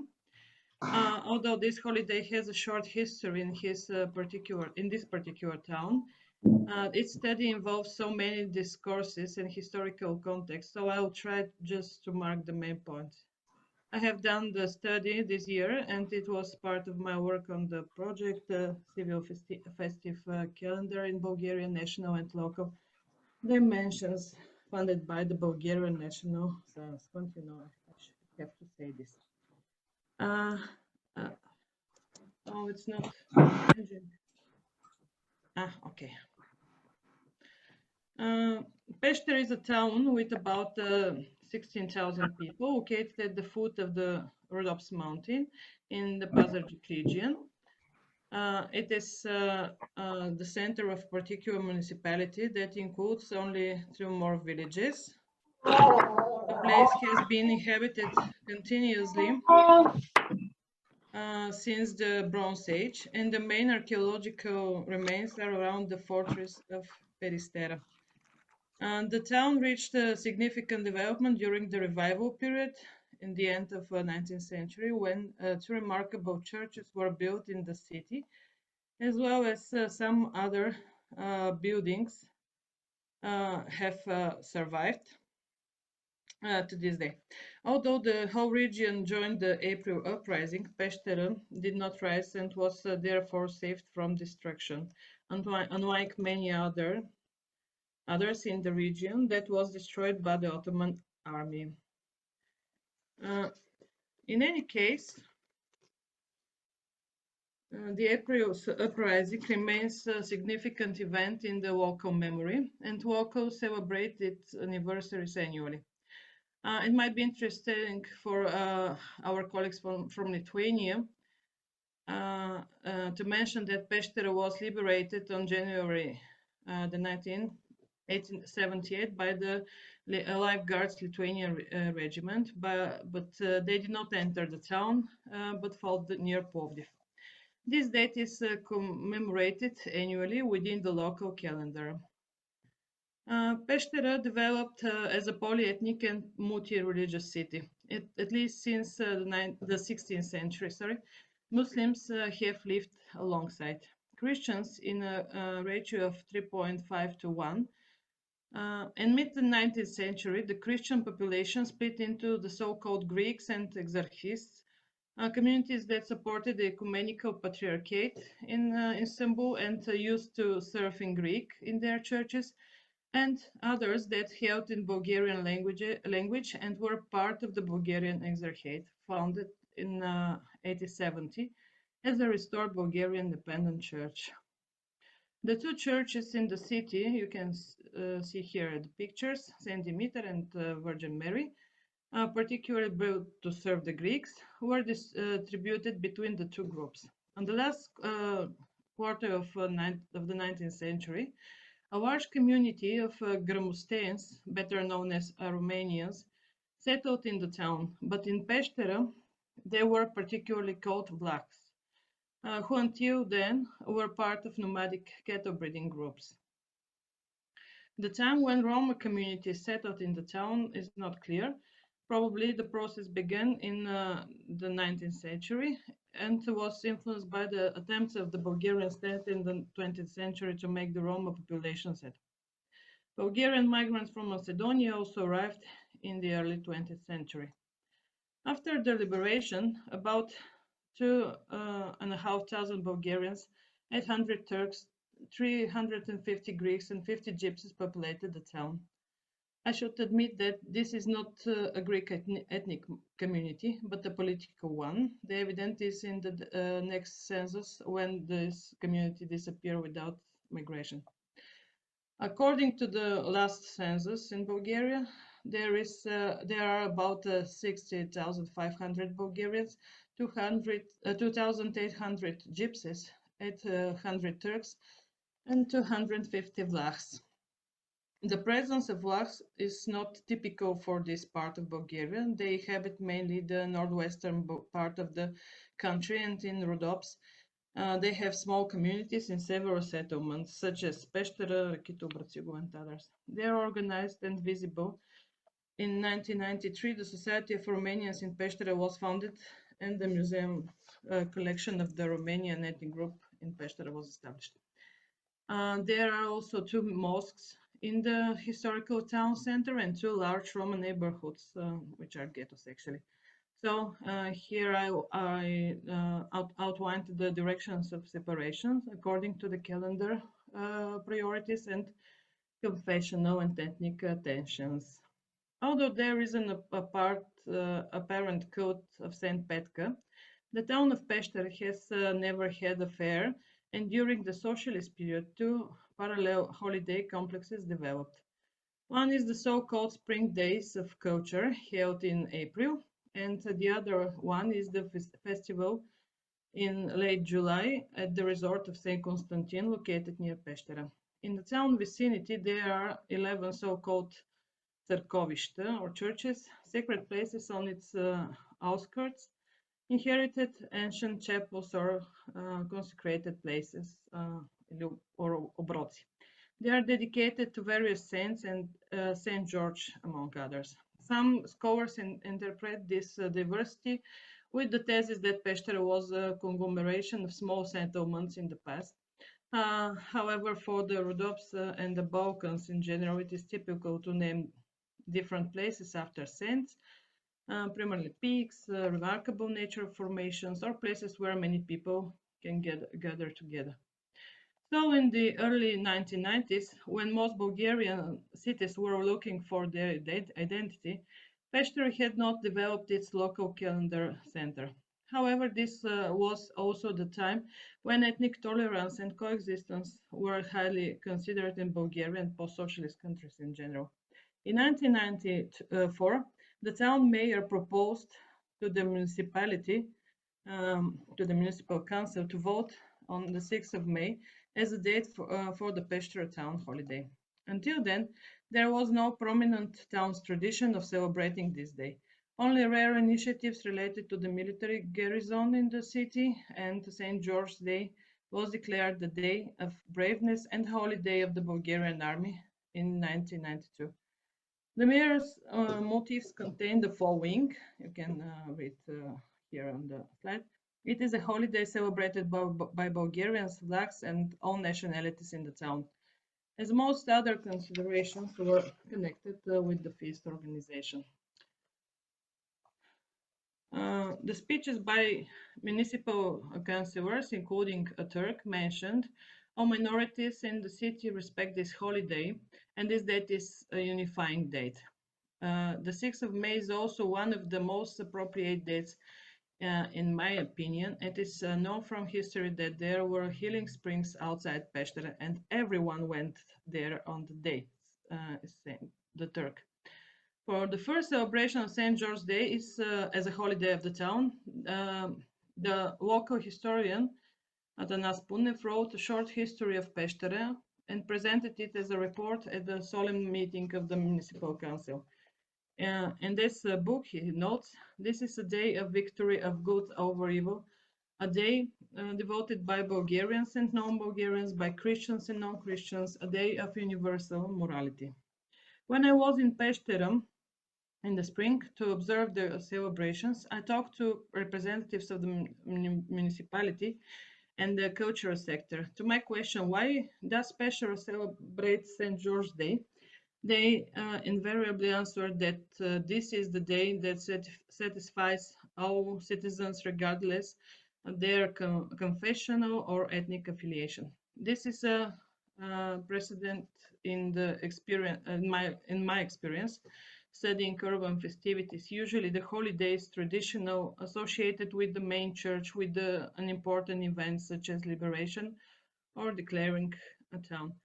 Of course, in its 27-year history, this invented holiday grew in many directions, but here I will try to highlight its function in maintaining local multiculturalism. However, let me highlight a few essential features of St. George's Day in Bulgaria in general.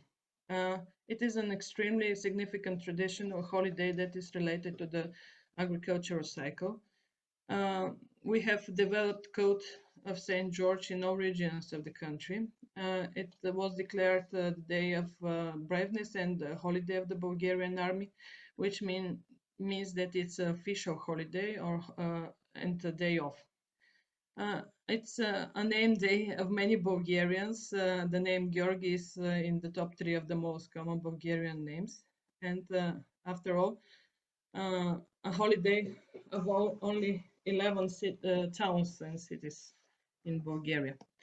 And what is more important in this case, Muslims, especially Roma, also celebrate St. George's Day.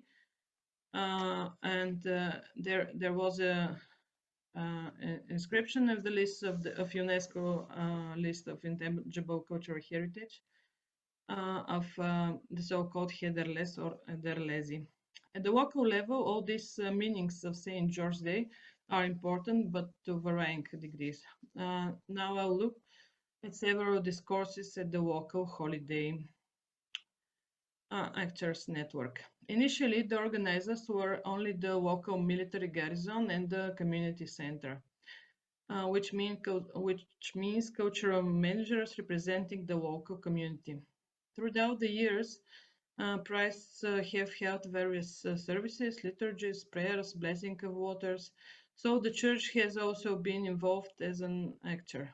After declaring St. George's Day, the town holiday, the local authorities join the organization and local deputies often take part. Religious and non-government organizations of Muslims or Vlachs do not contribute officially to the festive program. On the slide, you can see a publication with 4 pictures, and you can see the 4 main actors on them: the cultural center, the military garrison, priests, and the officials. What about events and rituals? Almost immediately after declaring it the day of Peštere, St. George's Day fits into the center of spring or May days of culture, which are a kind of festival with 2 functions: to present the achievements of local art schools and bring to the city famous artists and personalities in general. The rituals are concentrated on 5th and the 6th of May, when there is a military ritual with fireworks or parade. The holiday opening by the mayor, addresses by official guests, church ritual in the chapel of St. George, located on the outskirts of the town, but renovated in 1999, with the water consecration and distribution of Kurban. sacrifice. There are the authorities' official gestures, but in my opinion, they are the upper register of the festive event. Except for the local themselves, the lower one remains invisible because it relates to family celebrations, decorating the home and people with green branches, unannounced festive entertainment, and of course a fair, typical for all ethno-confessional communities in the town. While the upper register makes the connection local and nationally, the lower one represents the essence of the holiday for the local community and is the basis of its function to unite it. The festive spaces fully reflect the observation of festive events and rituals, and there is a stratification between the upper and the lower register, forming centers where official events take place and the periphery in the neighborhoods where it is celebrated privately in the community and family. We also see that in the official rituals, the locals participate as an audience, and in the peripheral events related to the entertainment, they are actively involved, the fair, performances, and Kurban.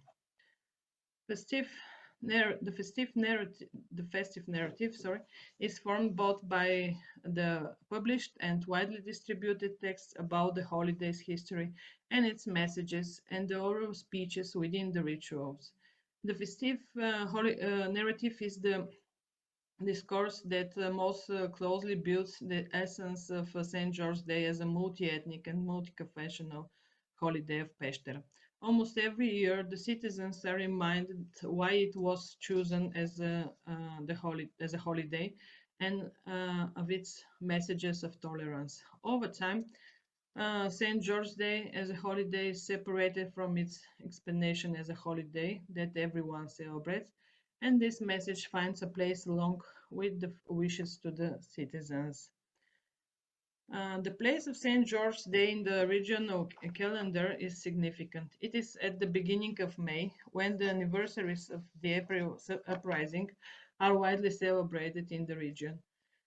In the neighboring Bratislava and Batak, and in the other two villages of the municipality, Radiuva and Kapitan Dimitrievo, which form the Pešter municipality. Choosing and celebrating this day, Pešter joins the series of celebrations and does not stand aside because of its non-heroic non-participation in the uprising. So in conclusion, I would like to emphasize the importance of studying the two registers of festivity, which I have here called conditionally upper and lower. I mean the political events organized by and with the participation of the elite, cultural, political, religious, and so on, and the spontaneous festivities that attract the masses, fairs, concerts, meals.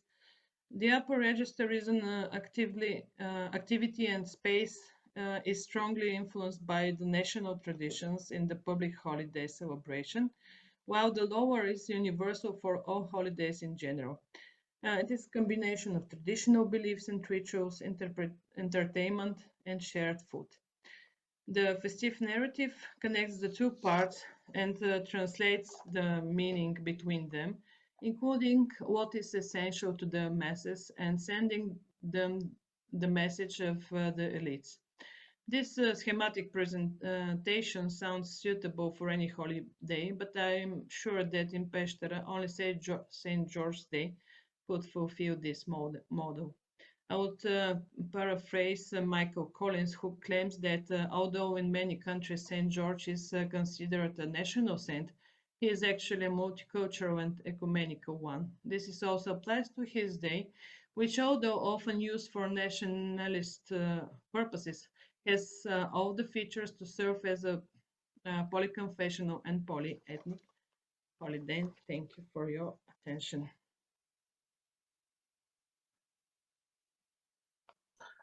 Sorry, dear colleagues, have you some questions to Lina?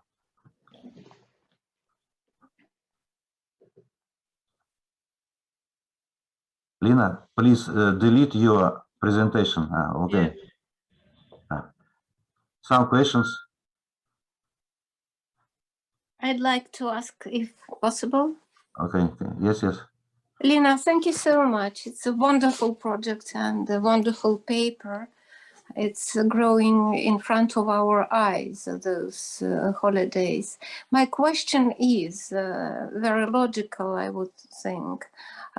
This date, the 6th of May, is one of the few exceptions from the new style in the church calendar. The 6th of May. Are there memories of the authentic date, April 23rd, as the St. George's Day in this region? And if you have other ideas about the memories of the old date. Thank you. Thank you for your question. It's the only exception of the calendar. When Bulgarian Church moved the calendar to the so-called new style or the Reformed Julian style, St. George's Day was celebrated for a couple of years on the 23rd of April, but after that it moved again back to 6th of May because 6th of May is impossible to be within the Easter land, yes. And it was in the beginning of 1970s, which was very interesting because the Communist Party elites asked the church to move back the St. George's Day. So it's a proof that the Communist Party was so interested in church calendar. And but the first change of the calendar was in 1916 during the First World War. After that, in Bulgaria, for about 50 years, was like now in Russia and Serbia, the church calendar was different than the civil one. And so it's impossible to have this memory. It was about, it was so long that they celebrate St. George's Day on the 6th of May. It's already a century. Thank you. Thank you very much. Other questions, please? No. Lina, thank you very much for your very analytical and useful report. Okay. And next report, Nina Vlaskina, Rostov-on-Don, Russia, St. John the Baptist Day in the polyethnic Don region, local variants and links with metropolitan traditions. Okay. Please, Nina. Thank you very much. Can you see my presentation? No. Okay. Yes. Okay, thank you. And firstly, I would like to thank the organizers for giving us the floor and the opportunity to see each other and to share our results. And I will say about quite a traditional festivities and its regional variants. I will begin with the thesis that the day of the summer solstice since ancient times was of particular importance for peasants. Together with the winter solstice, it divides the year into two equal periods and therefore was endowed with symbolic meaning in the tradition of many European peoples. In the Christian calendar, it is close to the day of the nativity of John the Baptist. And the latter feast, with the spread of Christianity, absorbed the symbolism of the folk festivities and in Slavic traditions got the folk name Ivan Kupala. In European cultures, the typical components of the St. John's feast were lighting fires, possessing purifying power, actions related to water, which was also perceived as purifying, fortune-telling, competitions, and beliefs about creatures of the underworld wandering on this day on the earth. In Lithuania, Latvia, and Estonia, as we know, this day is still an official day off. Being a part of the European tradition, a Slavic ritualism of St. John's Day and the night preceding it includes the same groups of ritual actions in general. Along with them, Lyudmila Vinogradova and Svetlana Tolstaya speak of the night ritual behavior transgression and also beliefs about the play of the sun and others wonders of nature.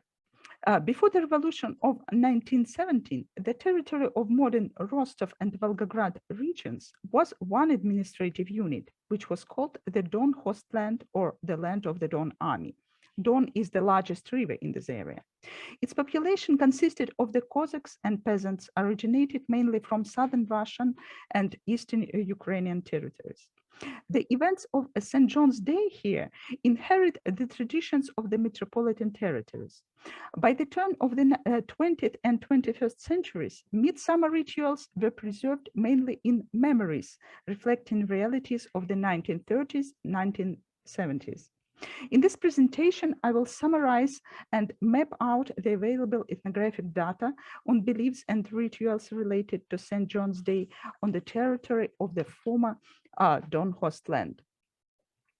I use several types of sources and list them on the slide.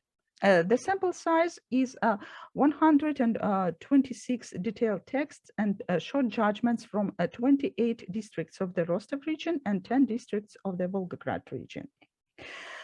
In the Dawnfall calendar, St. John's Day, was on the periphery of the significant dates. As in other Russian regions, in the Cossack settlements, Pentecost was more popular, as it was one of the 12 major holidays of the Orthodox calendar. A significant part of the rituals and beliefs associated with greenery and herbs were timed to Pentecost.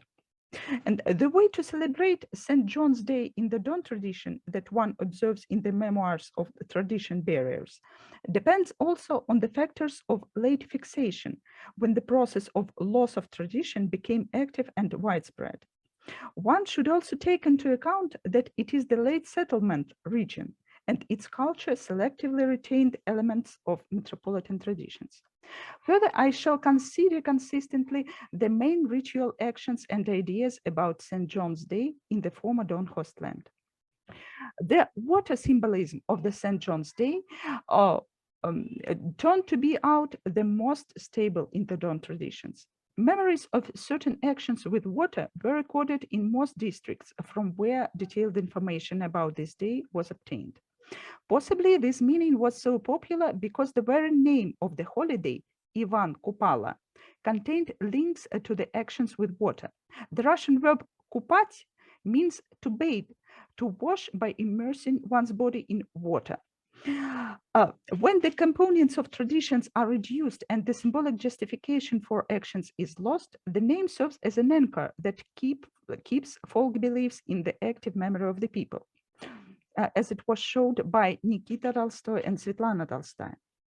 Along with all Russian name Ivan Kupala, the chrononyms Ivan Kupayla, Ivanka Kupala, Ivan Kupalny, Kupalny Dень were also recorded in the Don region.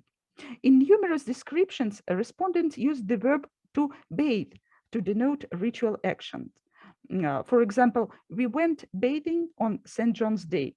Мы купались на Ивана Купалу. One should bathe on St. John's Day. We bathed and doused on St. John's Day. In 3 districts, from this day on, the swimming in rivers and ponds was allowed. In Don dialects, the verb to bathe in the description of Kupala rituals means not only immerse in water, but also douse with water, and is used as a synonym for the verb обливать, to douse. Likewise, the ritual actions of bathing and dowsing often coexist in the Don stories about St. John's Day. On the next slide, you can see the settlements where the stories of bathing and dowsing were recorded. The place to bathe or swim. Nina, excuse me. I'm sorry, Nina, yes. it doesn't move. Yes, your slides do not move. Okay, do you see the map on the slide? No, we see the first one, the title of your paper. Oh, sorry. One moment. Sergey, I'm sorry I interrupted, but Одновременно, yes, do you see? Thank you for your. Now words. we can see the map. Yes. Oh, thank you. Great. And so so there are the places where we recorded the stories about bathing and dowsing on the St. John's Day. And the place to bathe or swim most often was water closest to the settlement, a river or a pond. The place of dowsing could be both within the settlement, in the yard, even in a house or on the street, and outside its borders, in the field. Most often, according to the memoirs of the respondents, everyone may take part in the dowsing, but sometimes they mentioned the willing participation of young people in it. The ritual bathing might took the form of a game or a joke. I provide several descriptions on the slide 5. The motivation for actions with water on this day deserves special attention. Vera Sokolova, Lyudmila Vinogradova, Svetlana Tolstoy, and other researchers point primarily to the purification function of bathing and dowsing, the healing power of water on this day. But in the Don region, such motivations are rare. The tradition of taking water from wells at midnight on the eve on St. John's Day and mixing it with Epiphany water is noted by Marina Ryblova. The special properties of the Kupala dew are spoken of in a single prescription from Stanitsa Vyoshenskaya to drive out cattle before dawn on this day so that they are healthy. In the same settlement, the belief was reported that at dawn you need to bathe children and then they will be healthy and have clean skin. But in general, in most of the stories about dowsing recorded in the Don region, the magical function of making rain comes to the fore. You can see here some typical explanations. Both the action of adults and children have this motivation. Children pouring out water might sing ritual calls for rains. And the programmatics of causing rain is especially actualized in those cases when people doused each other in the field, and they especially brought barrels of water with them for this purpose. In the Don region, a complex of religious rituals aimed at causing rain was also timed to St. John's Day. The prayers in the church, processions of the cross through the fields with prayer to God for rain, consecration of rivers, ponds, and wells are among them. I put several examples on the slide. In several stories about this action, it was mentioned that the priest was also doused. I'll read out one of them, recorded in Stanitsa Manechskaya. They do this for Ivan Kupala. Well, then they walked around the Stanitsa with icons, asked the Lord to rain. They also took barrels with water with them and poured it over each other. And the priest shouted, "And me, servant of God, poured over me, pour over me."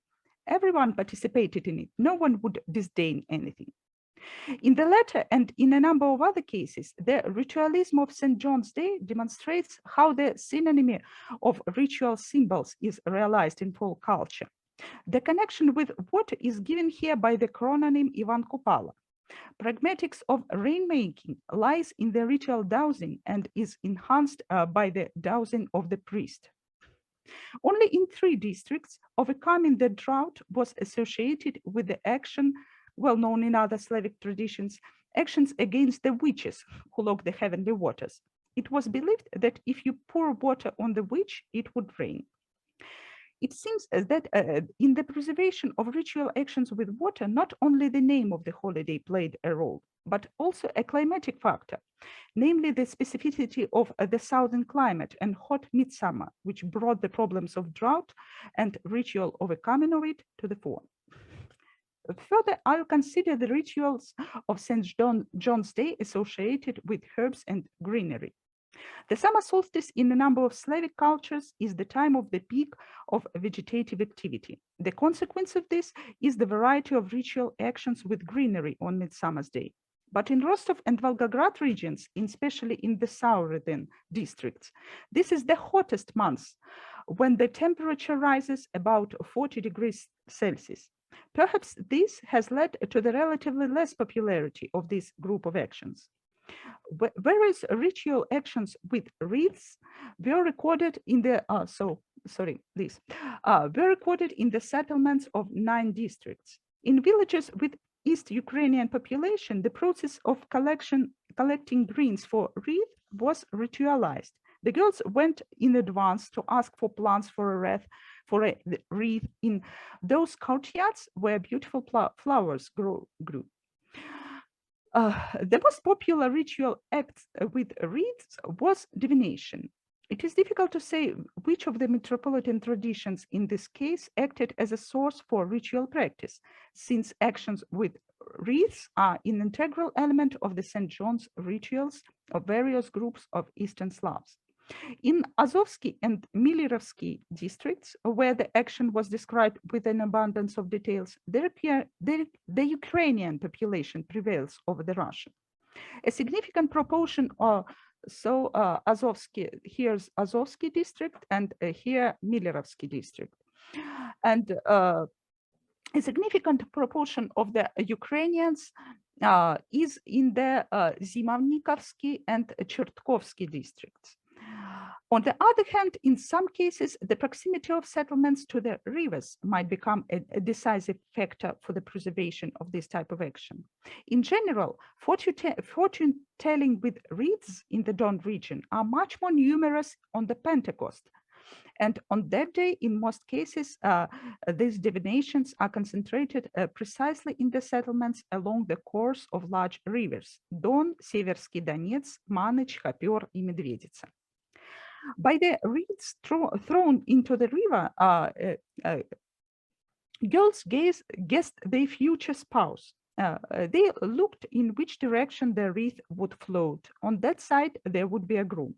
They noted whether it floats forward. This foreshadowed the girl's imminent marriage, or not. Whoever catches a wreath launched by a girl into the water would become her fiancé. Girls also watched whether the wreath would drown this portended death or remain on the surface of the water, which portended marriage and prosperous life. Girls plunged into a river in a wreath, by which being bank it remaining on the surface, the remaining on the surface would float. They judged in which direction the girl would marry, and several others. Along with this, in the villages with the Ukrainian population, wreaths could be thrown on the roof so that the girl wouldn't have headaches or not to get married this year. Girls may also brought the wreaths home. The collection of medicinal herbs is one of the typical ritual actions of the Midsummer's Day in the more northern Russian territories and in Ukraine. In the Don region, like fortune-telling with wreaths, it was timed mainly to Pentecost, and on St. John's Day, it was recorded only in 7 localities. It can be assumed that the preservation of this ritual action could also be influenced by the peculiarities of the climate of the steppe zone, especially in the Trans-Don region, where the grass begins to dry as early as mid-June. An integral part of the beliefs associated with plants and St. John's Day is the idea of the miraculous power of a fern flower that blooms on Midsummer Eve. It has been known in most European traditions since the Middle Ages. This plant is universally endowed with mythological properties, but still, as a rule, correlates with one of the real species. These plants are not typical for the steppes and often grow in forests, thickets of bushes. In the Rostov region, these species, ferns, are officially recognized as rare and listed in the Red Book. Considering the distribution map of the fern in the Rostov region, one can see that at some points it coincides with the distribution of the text about the magical fern. The text about the fern recorded in the Don region in terms of John can be attributed to beliefs and legends. A plot about the accidental acquisition of a fern flower was recorded in the Rostov region only once. All other recorded texts referred to the plot scheme of obtaining a wonderful object. I put on the next slides the main components of Don legends and beliefs about the search for a fern during Midsummer night. The lighting of bonfires, which is the main part of the Ukrainian and several European traditions, is rare in the Don region. The memories about it were recorded only in 5 localities, 3 of them with major Ukrainian population and 2 close to the northern border of the Don host land. The ritual behavior transgressions were just as rarely talked about. By the middle of the 20th century, youth ritualized behavior transgression on St. John's Day was carried out in a compact area in the southeast of the former Don Cossack host, here in Zimovnikovsky district and in Oblivsky and Kotelnikovsky districts. It was reported that on St. John's Day, young people could remove the doors or drive out the cattle of the neighbors. They could pour water even inside the house. And in the Zimovnikovsky village, young people could pour water into the chimney of those who didn't agree to be doused. And in Stanitsa Oblivskaya, people could make each other dirty with clay. Now I come to the conclusion. In this presentation, I try to show that the rituals of St. John's Day in the Don region, even in its reduced form, may serve as a source for identifying the characteristic features of local traditions. As I have mentioned above, the Don host land was populated later than other regions of the Russian Empire. And over the past 500 years, it almost continuously experienced migrations from neighboring regions.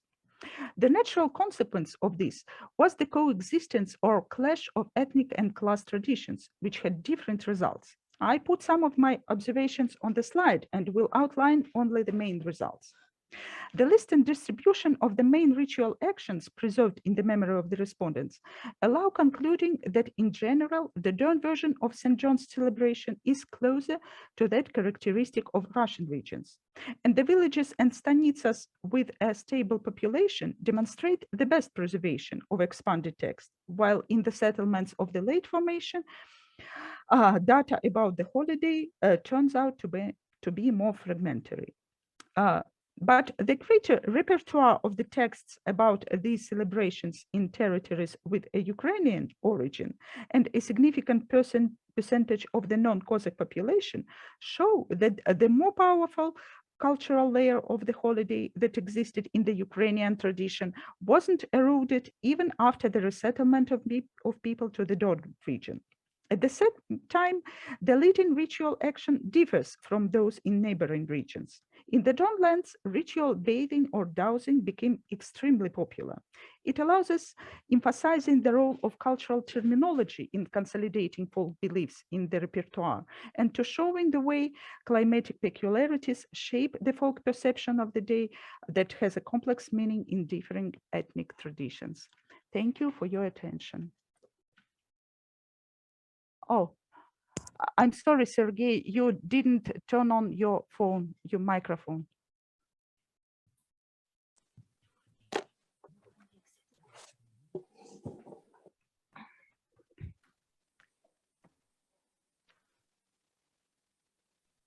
I'm sorry, Sergey, turn on your microphone. Yes, okay.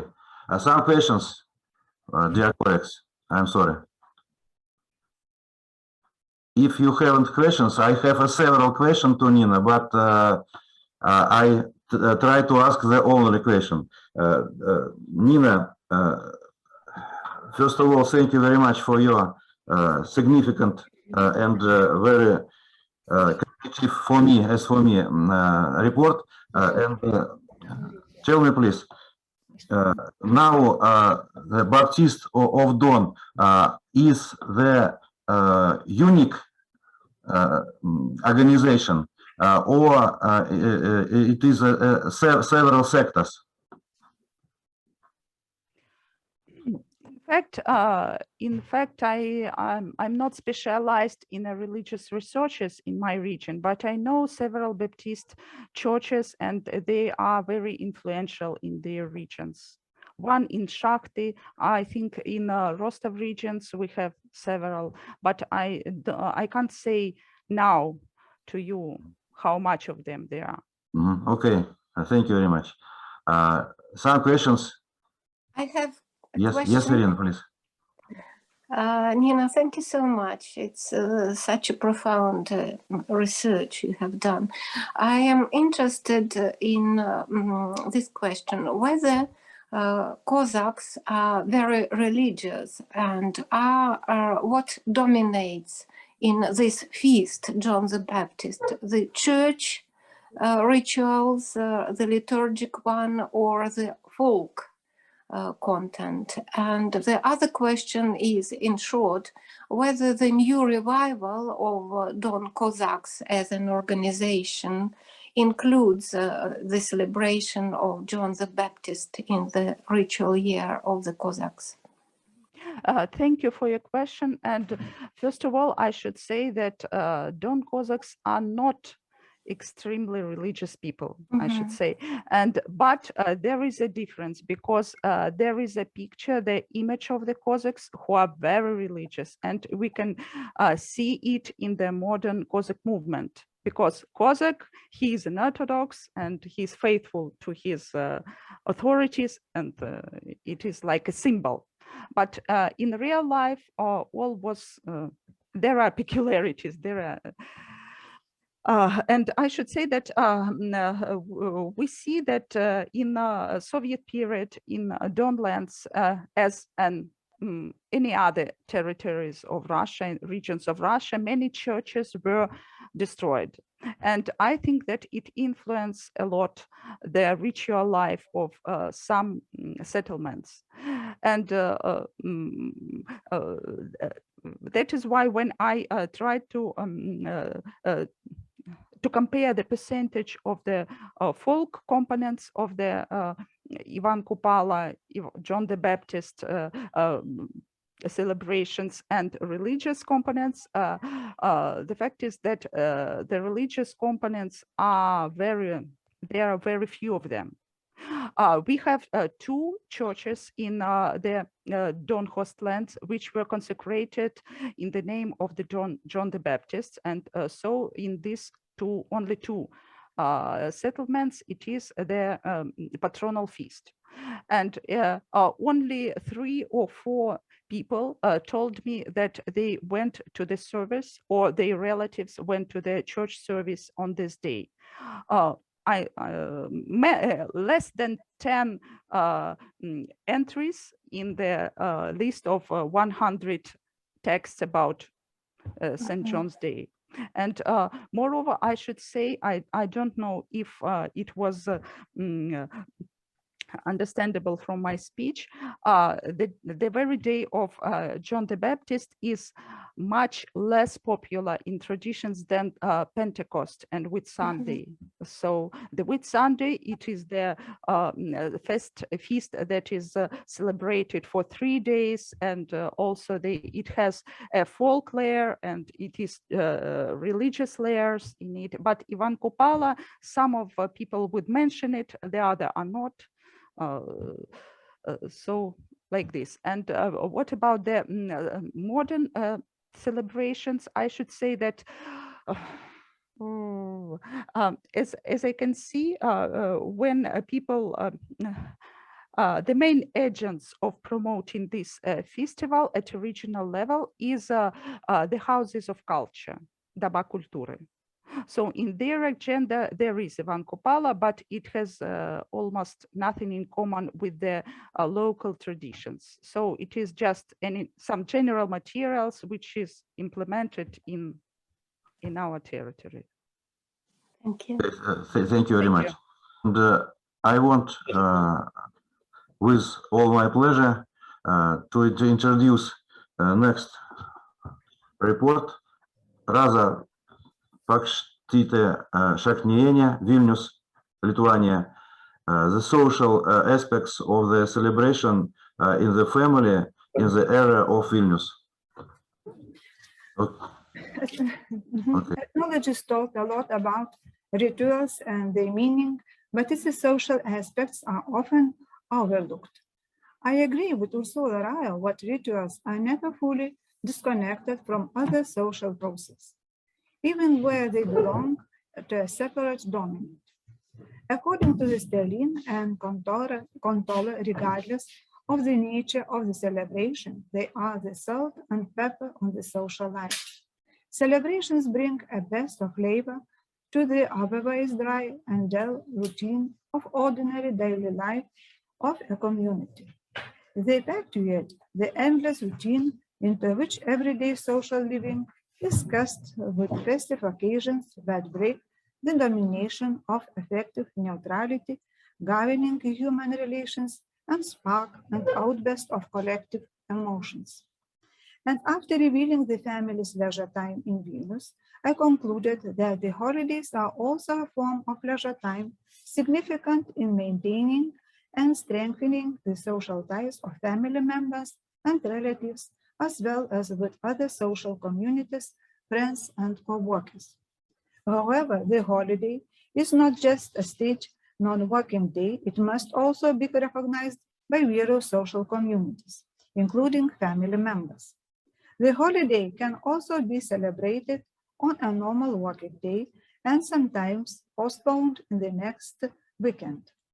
The customs and rites that make up the festivities are constant, at least as perceived by the people themselves, and can create a connection between the generations. As Irina Sedakova noted, people who were asked about their traditions mostly mentioned holidays. They are like a concentrated of traditions. The term tradition passed down from generation to generation is often used in the analysis of holidays.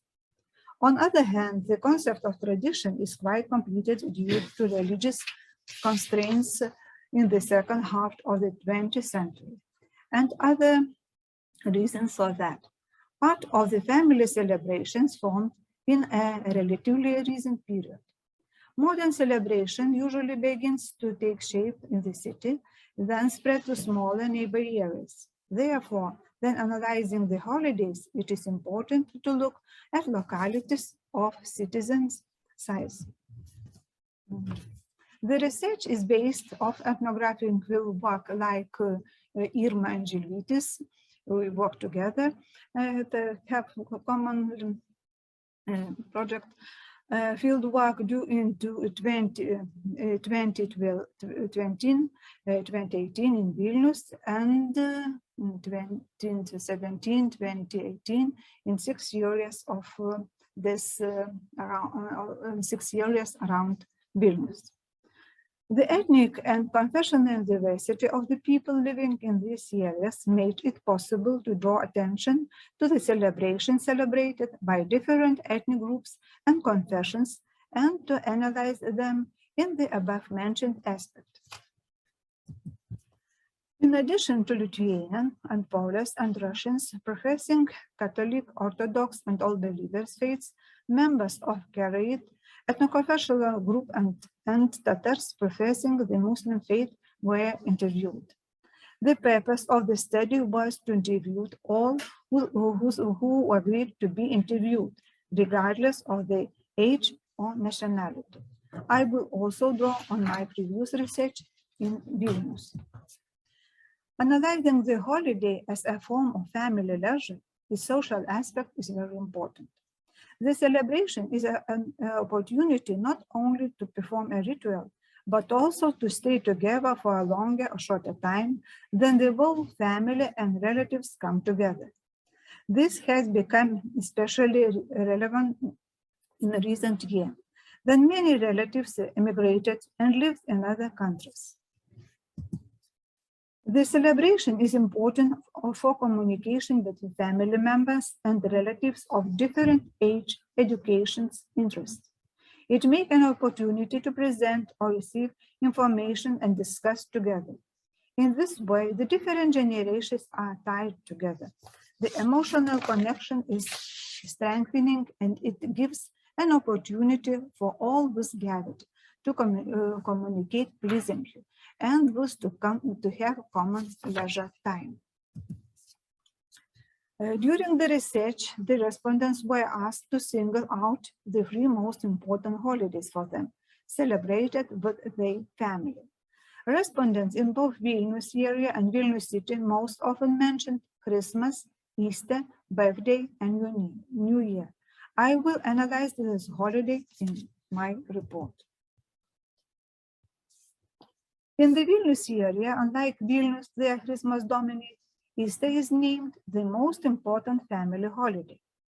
I think that in the studied areas, the relative popularity of this holiday was given some significance by the fact that the Easter holiday was distinguished by the Karaites as an analog to the Timbilchiji they celebrated.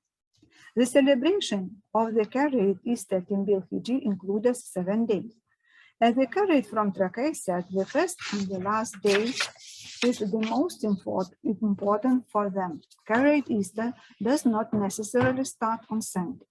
The respondents' children come to her on this occasion, as she says, as far as possible because they are now scattered around the world. Another Karaite also noted that many people, about 20, gather in their homes at Easter. Most of them are relatives. As far back as she can remember, she celebrated Timbilchiji with her grandparents when she was a child and later gathered in her uncle's house. However, as we see among Karaites, Timbilchiji has an important communicative meaning even in our days, as it brings together family, relatives, close people. The Orthodox Russian woman born in 1934 from Nemezhis also singled out Easter, emphasizing that during the celebration that the largest group of relatives, children, and godchildren gathers. Now for her, it is the most important motive because one daughter lives in Germany. It goes every year for either Christmas or Easter, for Easter more often. On the other hand, as the woman has said, a festive gathering not only brings the joy of being together, but is a way to pass on the family traditions. According to the Polish woman from Medininkai, who was born in 1969, she has for a long time adhered to all Catholic traditions and take care to pass them on to the children. According to the woman, young people now tend to follow the customs of grandparents and parents less strictly, so she encouraged the nurturing in various ways. For example, in her family, the first Easter day is for the family only. Some respondents also celebrated Easter in the Soviet period. The first day of Easter celebrated on Sunday, a non-working day, so it was a good opportunity to visit the parents who lived further away to communicate together. Such occasions were usually not present at Christmas, if the holiday was celebrated on a working day that year. In addition to the religious aspect of the celebration, for most respondents of any age, Christmas and especially the Eve is associated with a celebration that brings family and relatives together. Born in 1942, a Lithuanian woman from Kernavė said what the whole family and many relatives had gathered for the celebration in the past. But according to the woman, now this holiday is not like it used to be. The children left the house, although now they come at Christmas, but sometimes not everyone. With nostalgia, she said that it is in the past, all the children with families gathered in their husband's parents' home and were there about 25 persons. Christmas and Christmas Eve not only unite family and kin, but also it's time to remember the death. Polish woman born in 1956 from Marijampolės noticed that it is important to visit not only the church, but also the graves. On Christmas Eve, she and her family visit their parents' graves, share a Christmas waffle there, and pray. They do the same at home around the festive table, where children gather with their families. The younger generation witnessed a similar situation. Lithuanian woman from Trakai, born in 1991, said that about 20 people had gathered this year. A similar members occurs every year. Usually she celebrates 1 year at her parents' home, the next year at her husband's home, parents' home. They always make a common table. Before the holidays, they agree on who will bring or prepare one or another dish. It is important to leave food for the deaf during the dinner as well.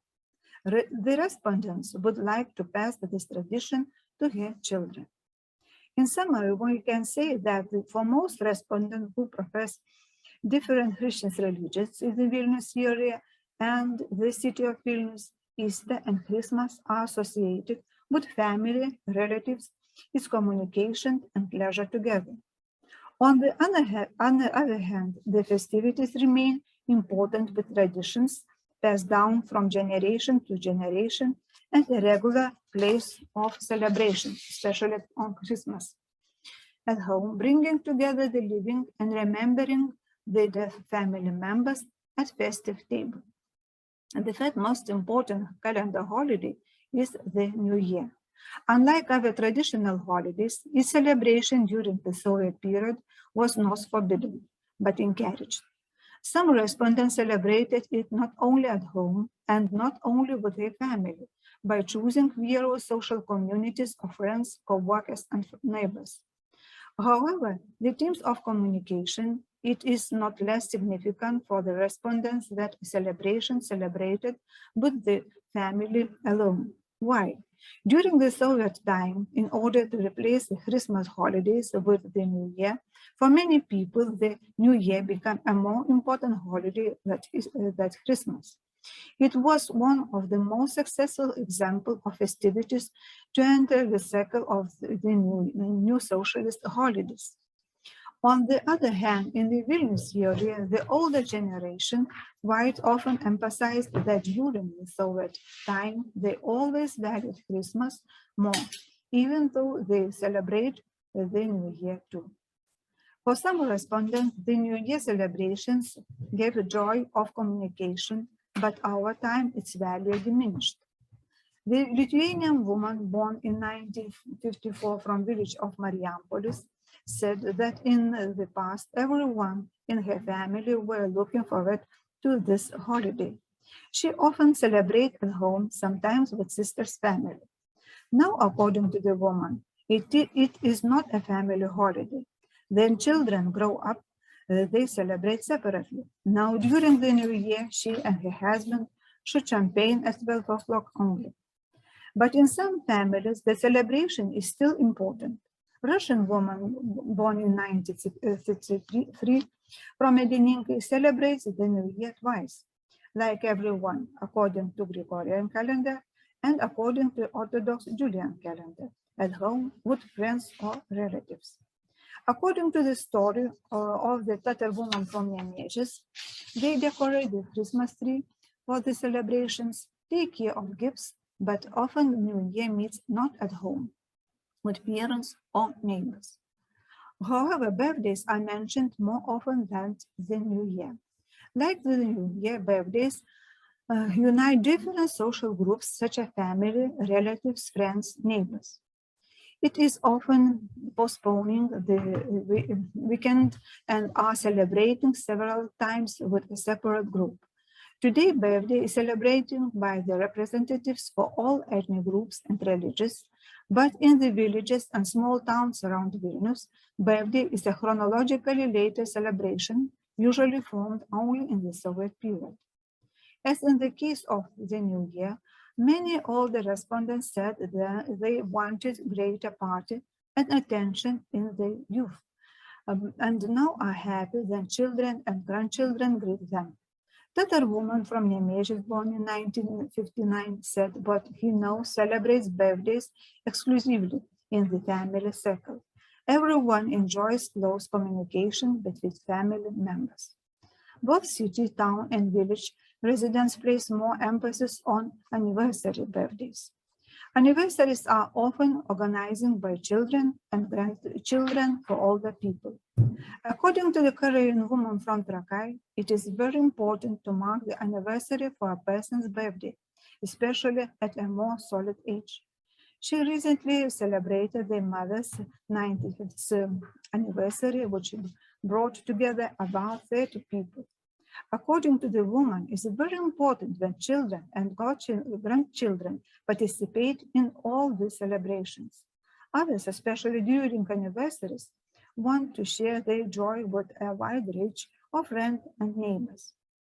Being very busy in everyday life, such holidays are used as an opportunity to communicate and have fun with less visible people. The younger ones celebrate in a similar way. Lithuanian woman born in 1986 from Marijampolė celebrates the birthday of each family members and convince many relatives, as they maintain very close ties with each other. Also, she invites friends as well. If the weather is warm, celebrate in the yard or in a rented homestead to invite a large number of guests. Thus, the New Year and birthday as festivities are important for the formation of social ties and leisure, but not only with the family, but also through other social communities more often. Comparing the answer of the respondents from Vilnius and Vilnius area, we can distinguish the answers of people belonging to Christian religions. They are similar. However, if we can interview motatars or ŠKRBIČ, the structure of the most important family holidays would probably have been different. Tilto, Easter, likely would be the most important family holiday of Karaims. So, summarizing my research, it can be said that both among Christians, Karaims, or Muslims, in addition to ritual festivities, perform a social communicative function. Often, in the case of the Easter and Christmas, only the family and relatives spending together only a part of the holidays, its eve or first day. Sometimes the family celebrates holiday according to the situation in that year, New Year. Or in the case of a birthday, sometimes the same festival is celebrating several times in different communities. Religious celebrations of national minorities also often bring together family, relatives, and members of an ethnic group. It is important to note that older people place more and more emphasis on the social communicative meaning of this celebration, assigning a ritual value to the gathering of family and relatives. Sometimes identifies it as a more important than celebrated among other social communities. In some cases, the religious meaning of the celebration interpreting a less important than the communicative one. Thank you. Thank you very much, Rasa. Colleagues, please, some questions to Rasa.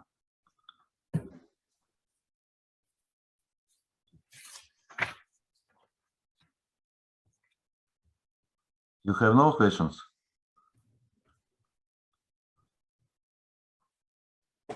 I have. Please. I have. Yes, yes. Microphone, please. Rasa. Yes. Yours, please. Is Mindaugas coronation day celebrated in a family in the Vilnius region? I'm sorry? Ar Mindaugo karūnavimo diena švenčiama dabartinėse šeimose Vilniaus regione? I understand. Very, maybe not many people celebrate it. This day celebrated, my research said only in Vilnius, because some families with children come in the space of the city, in the city festivals, but at home not celebrate family. Because my report was on family holidays who conduct only family. Mm-hmm. And many festivals are celebrated in the city, not in family. Thank you. Thank you. Some questions? May I ask a question? Please. Yeah. Hello, Rasa. Hello. Did you mentioned mainly the positive side of family rituals and others, but did you hear from your respondents also, well, sometimes rituals give rise to tensions, family arguments? Or is that not an issue in your data? I understand. Maybe not listen negative because I asked about what celebrate in your family and what festival meaning to you. And many respondents said only good about this holiday and conducted family, especially family aspects and rituals make and you with family members.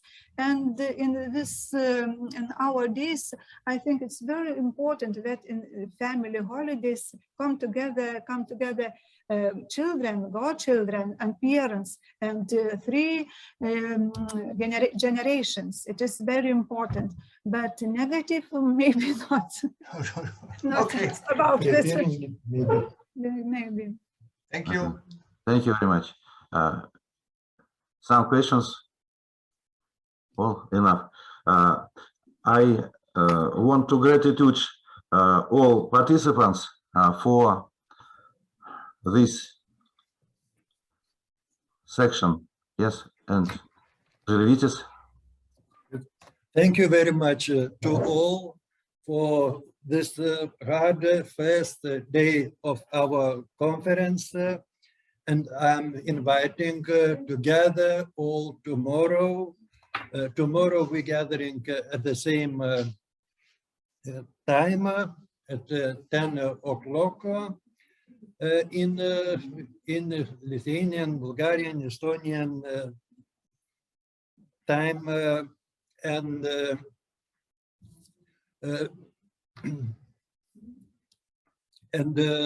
tomorrow before 10 o'clock you can 1 hour to try your PowerPoints. Who not try it in a week ago.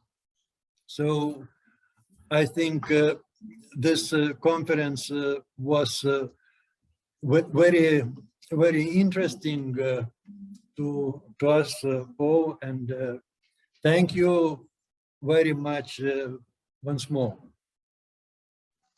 Thank you, Žilvytis. It was really super. Thank you. And Thank you. till tomorrow. Thank you. Thank you. Yes, see you tomorrow. Nice evening. Bye-bye. See you tomorrow. Bye. Thank you. Bye-bye.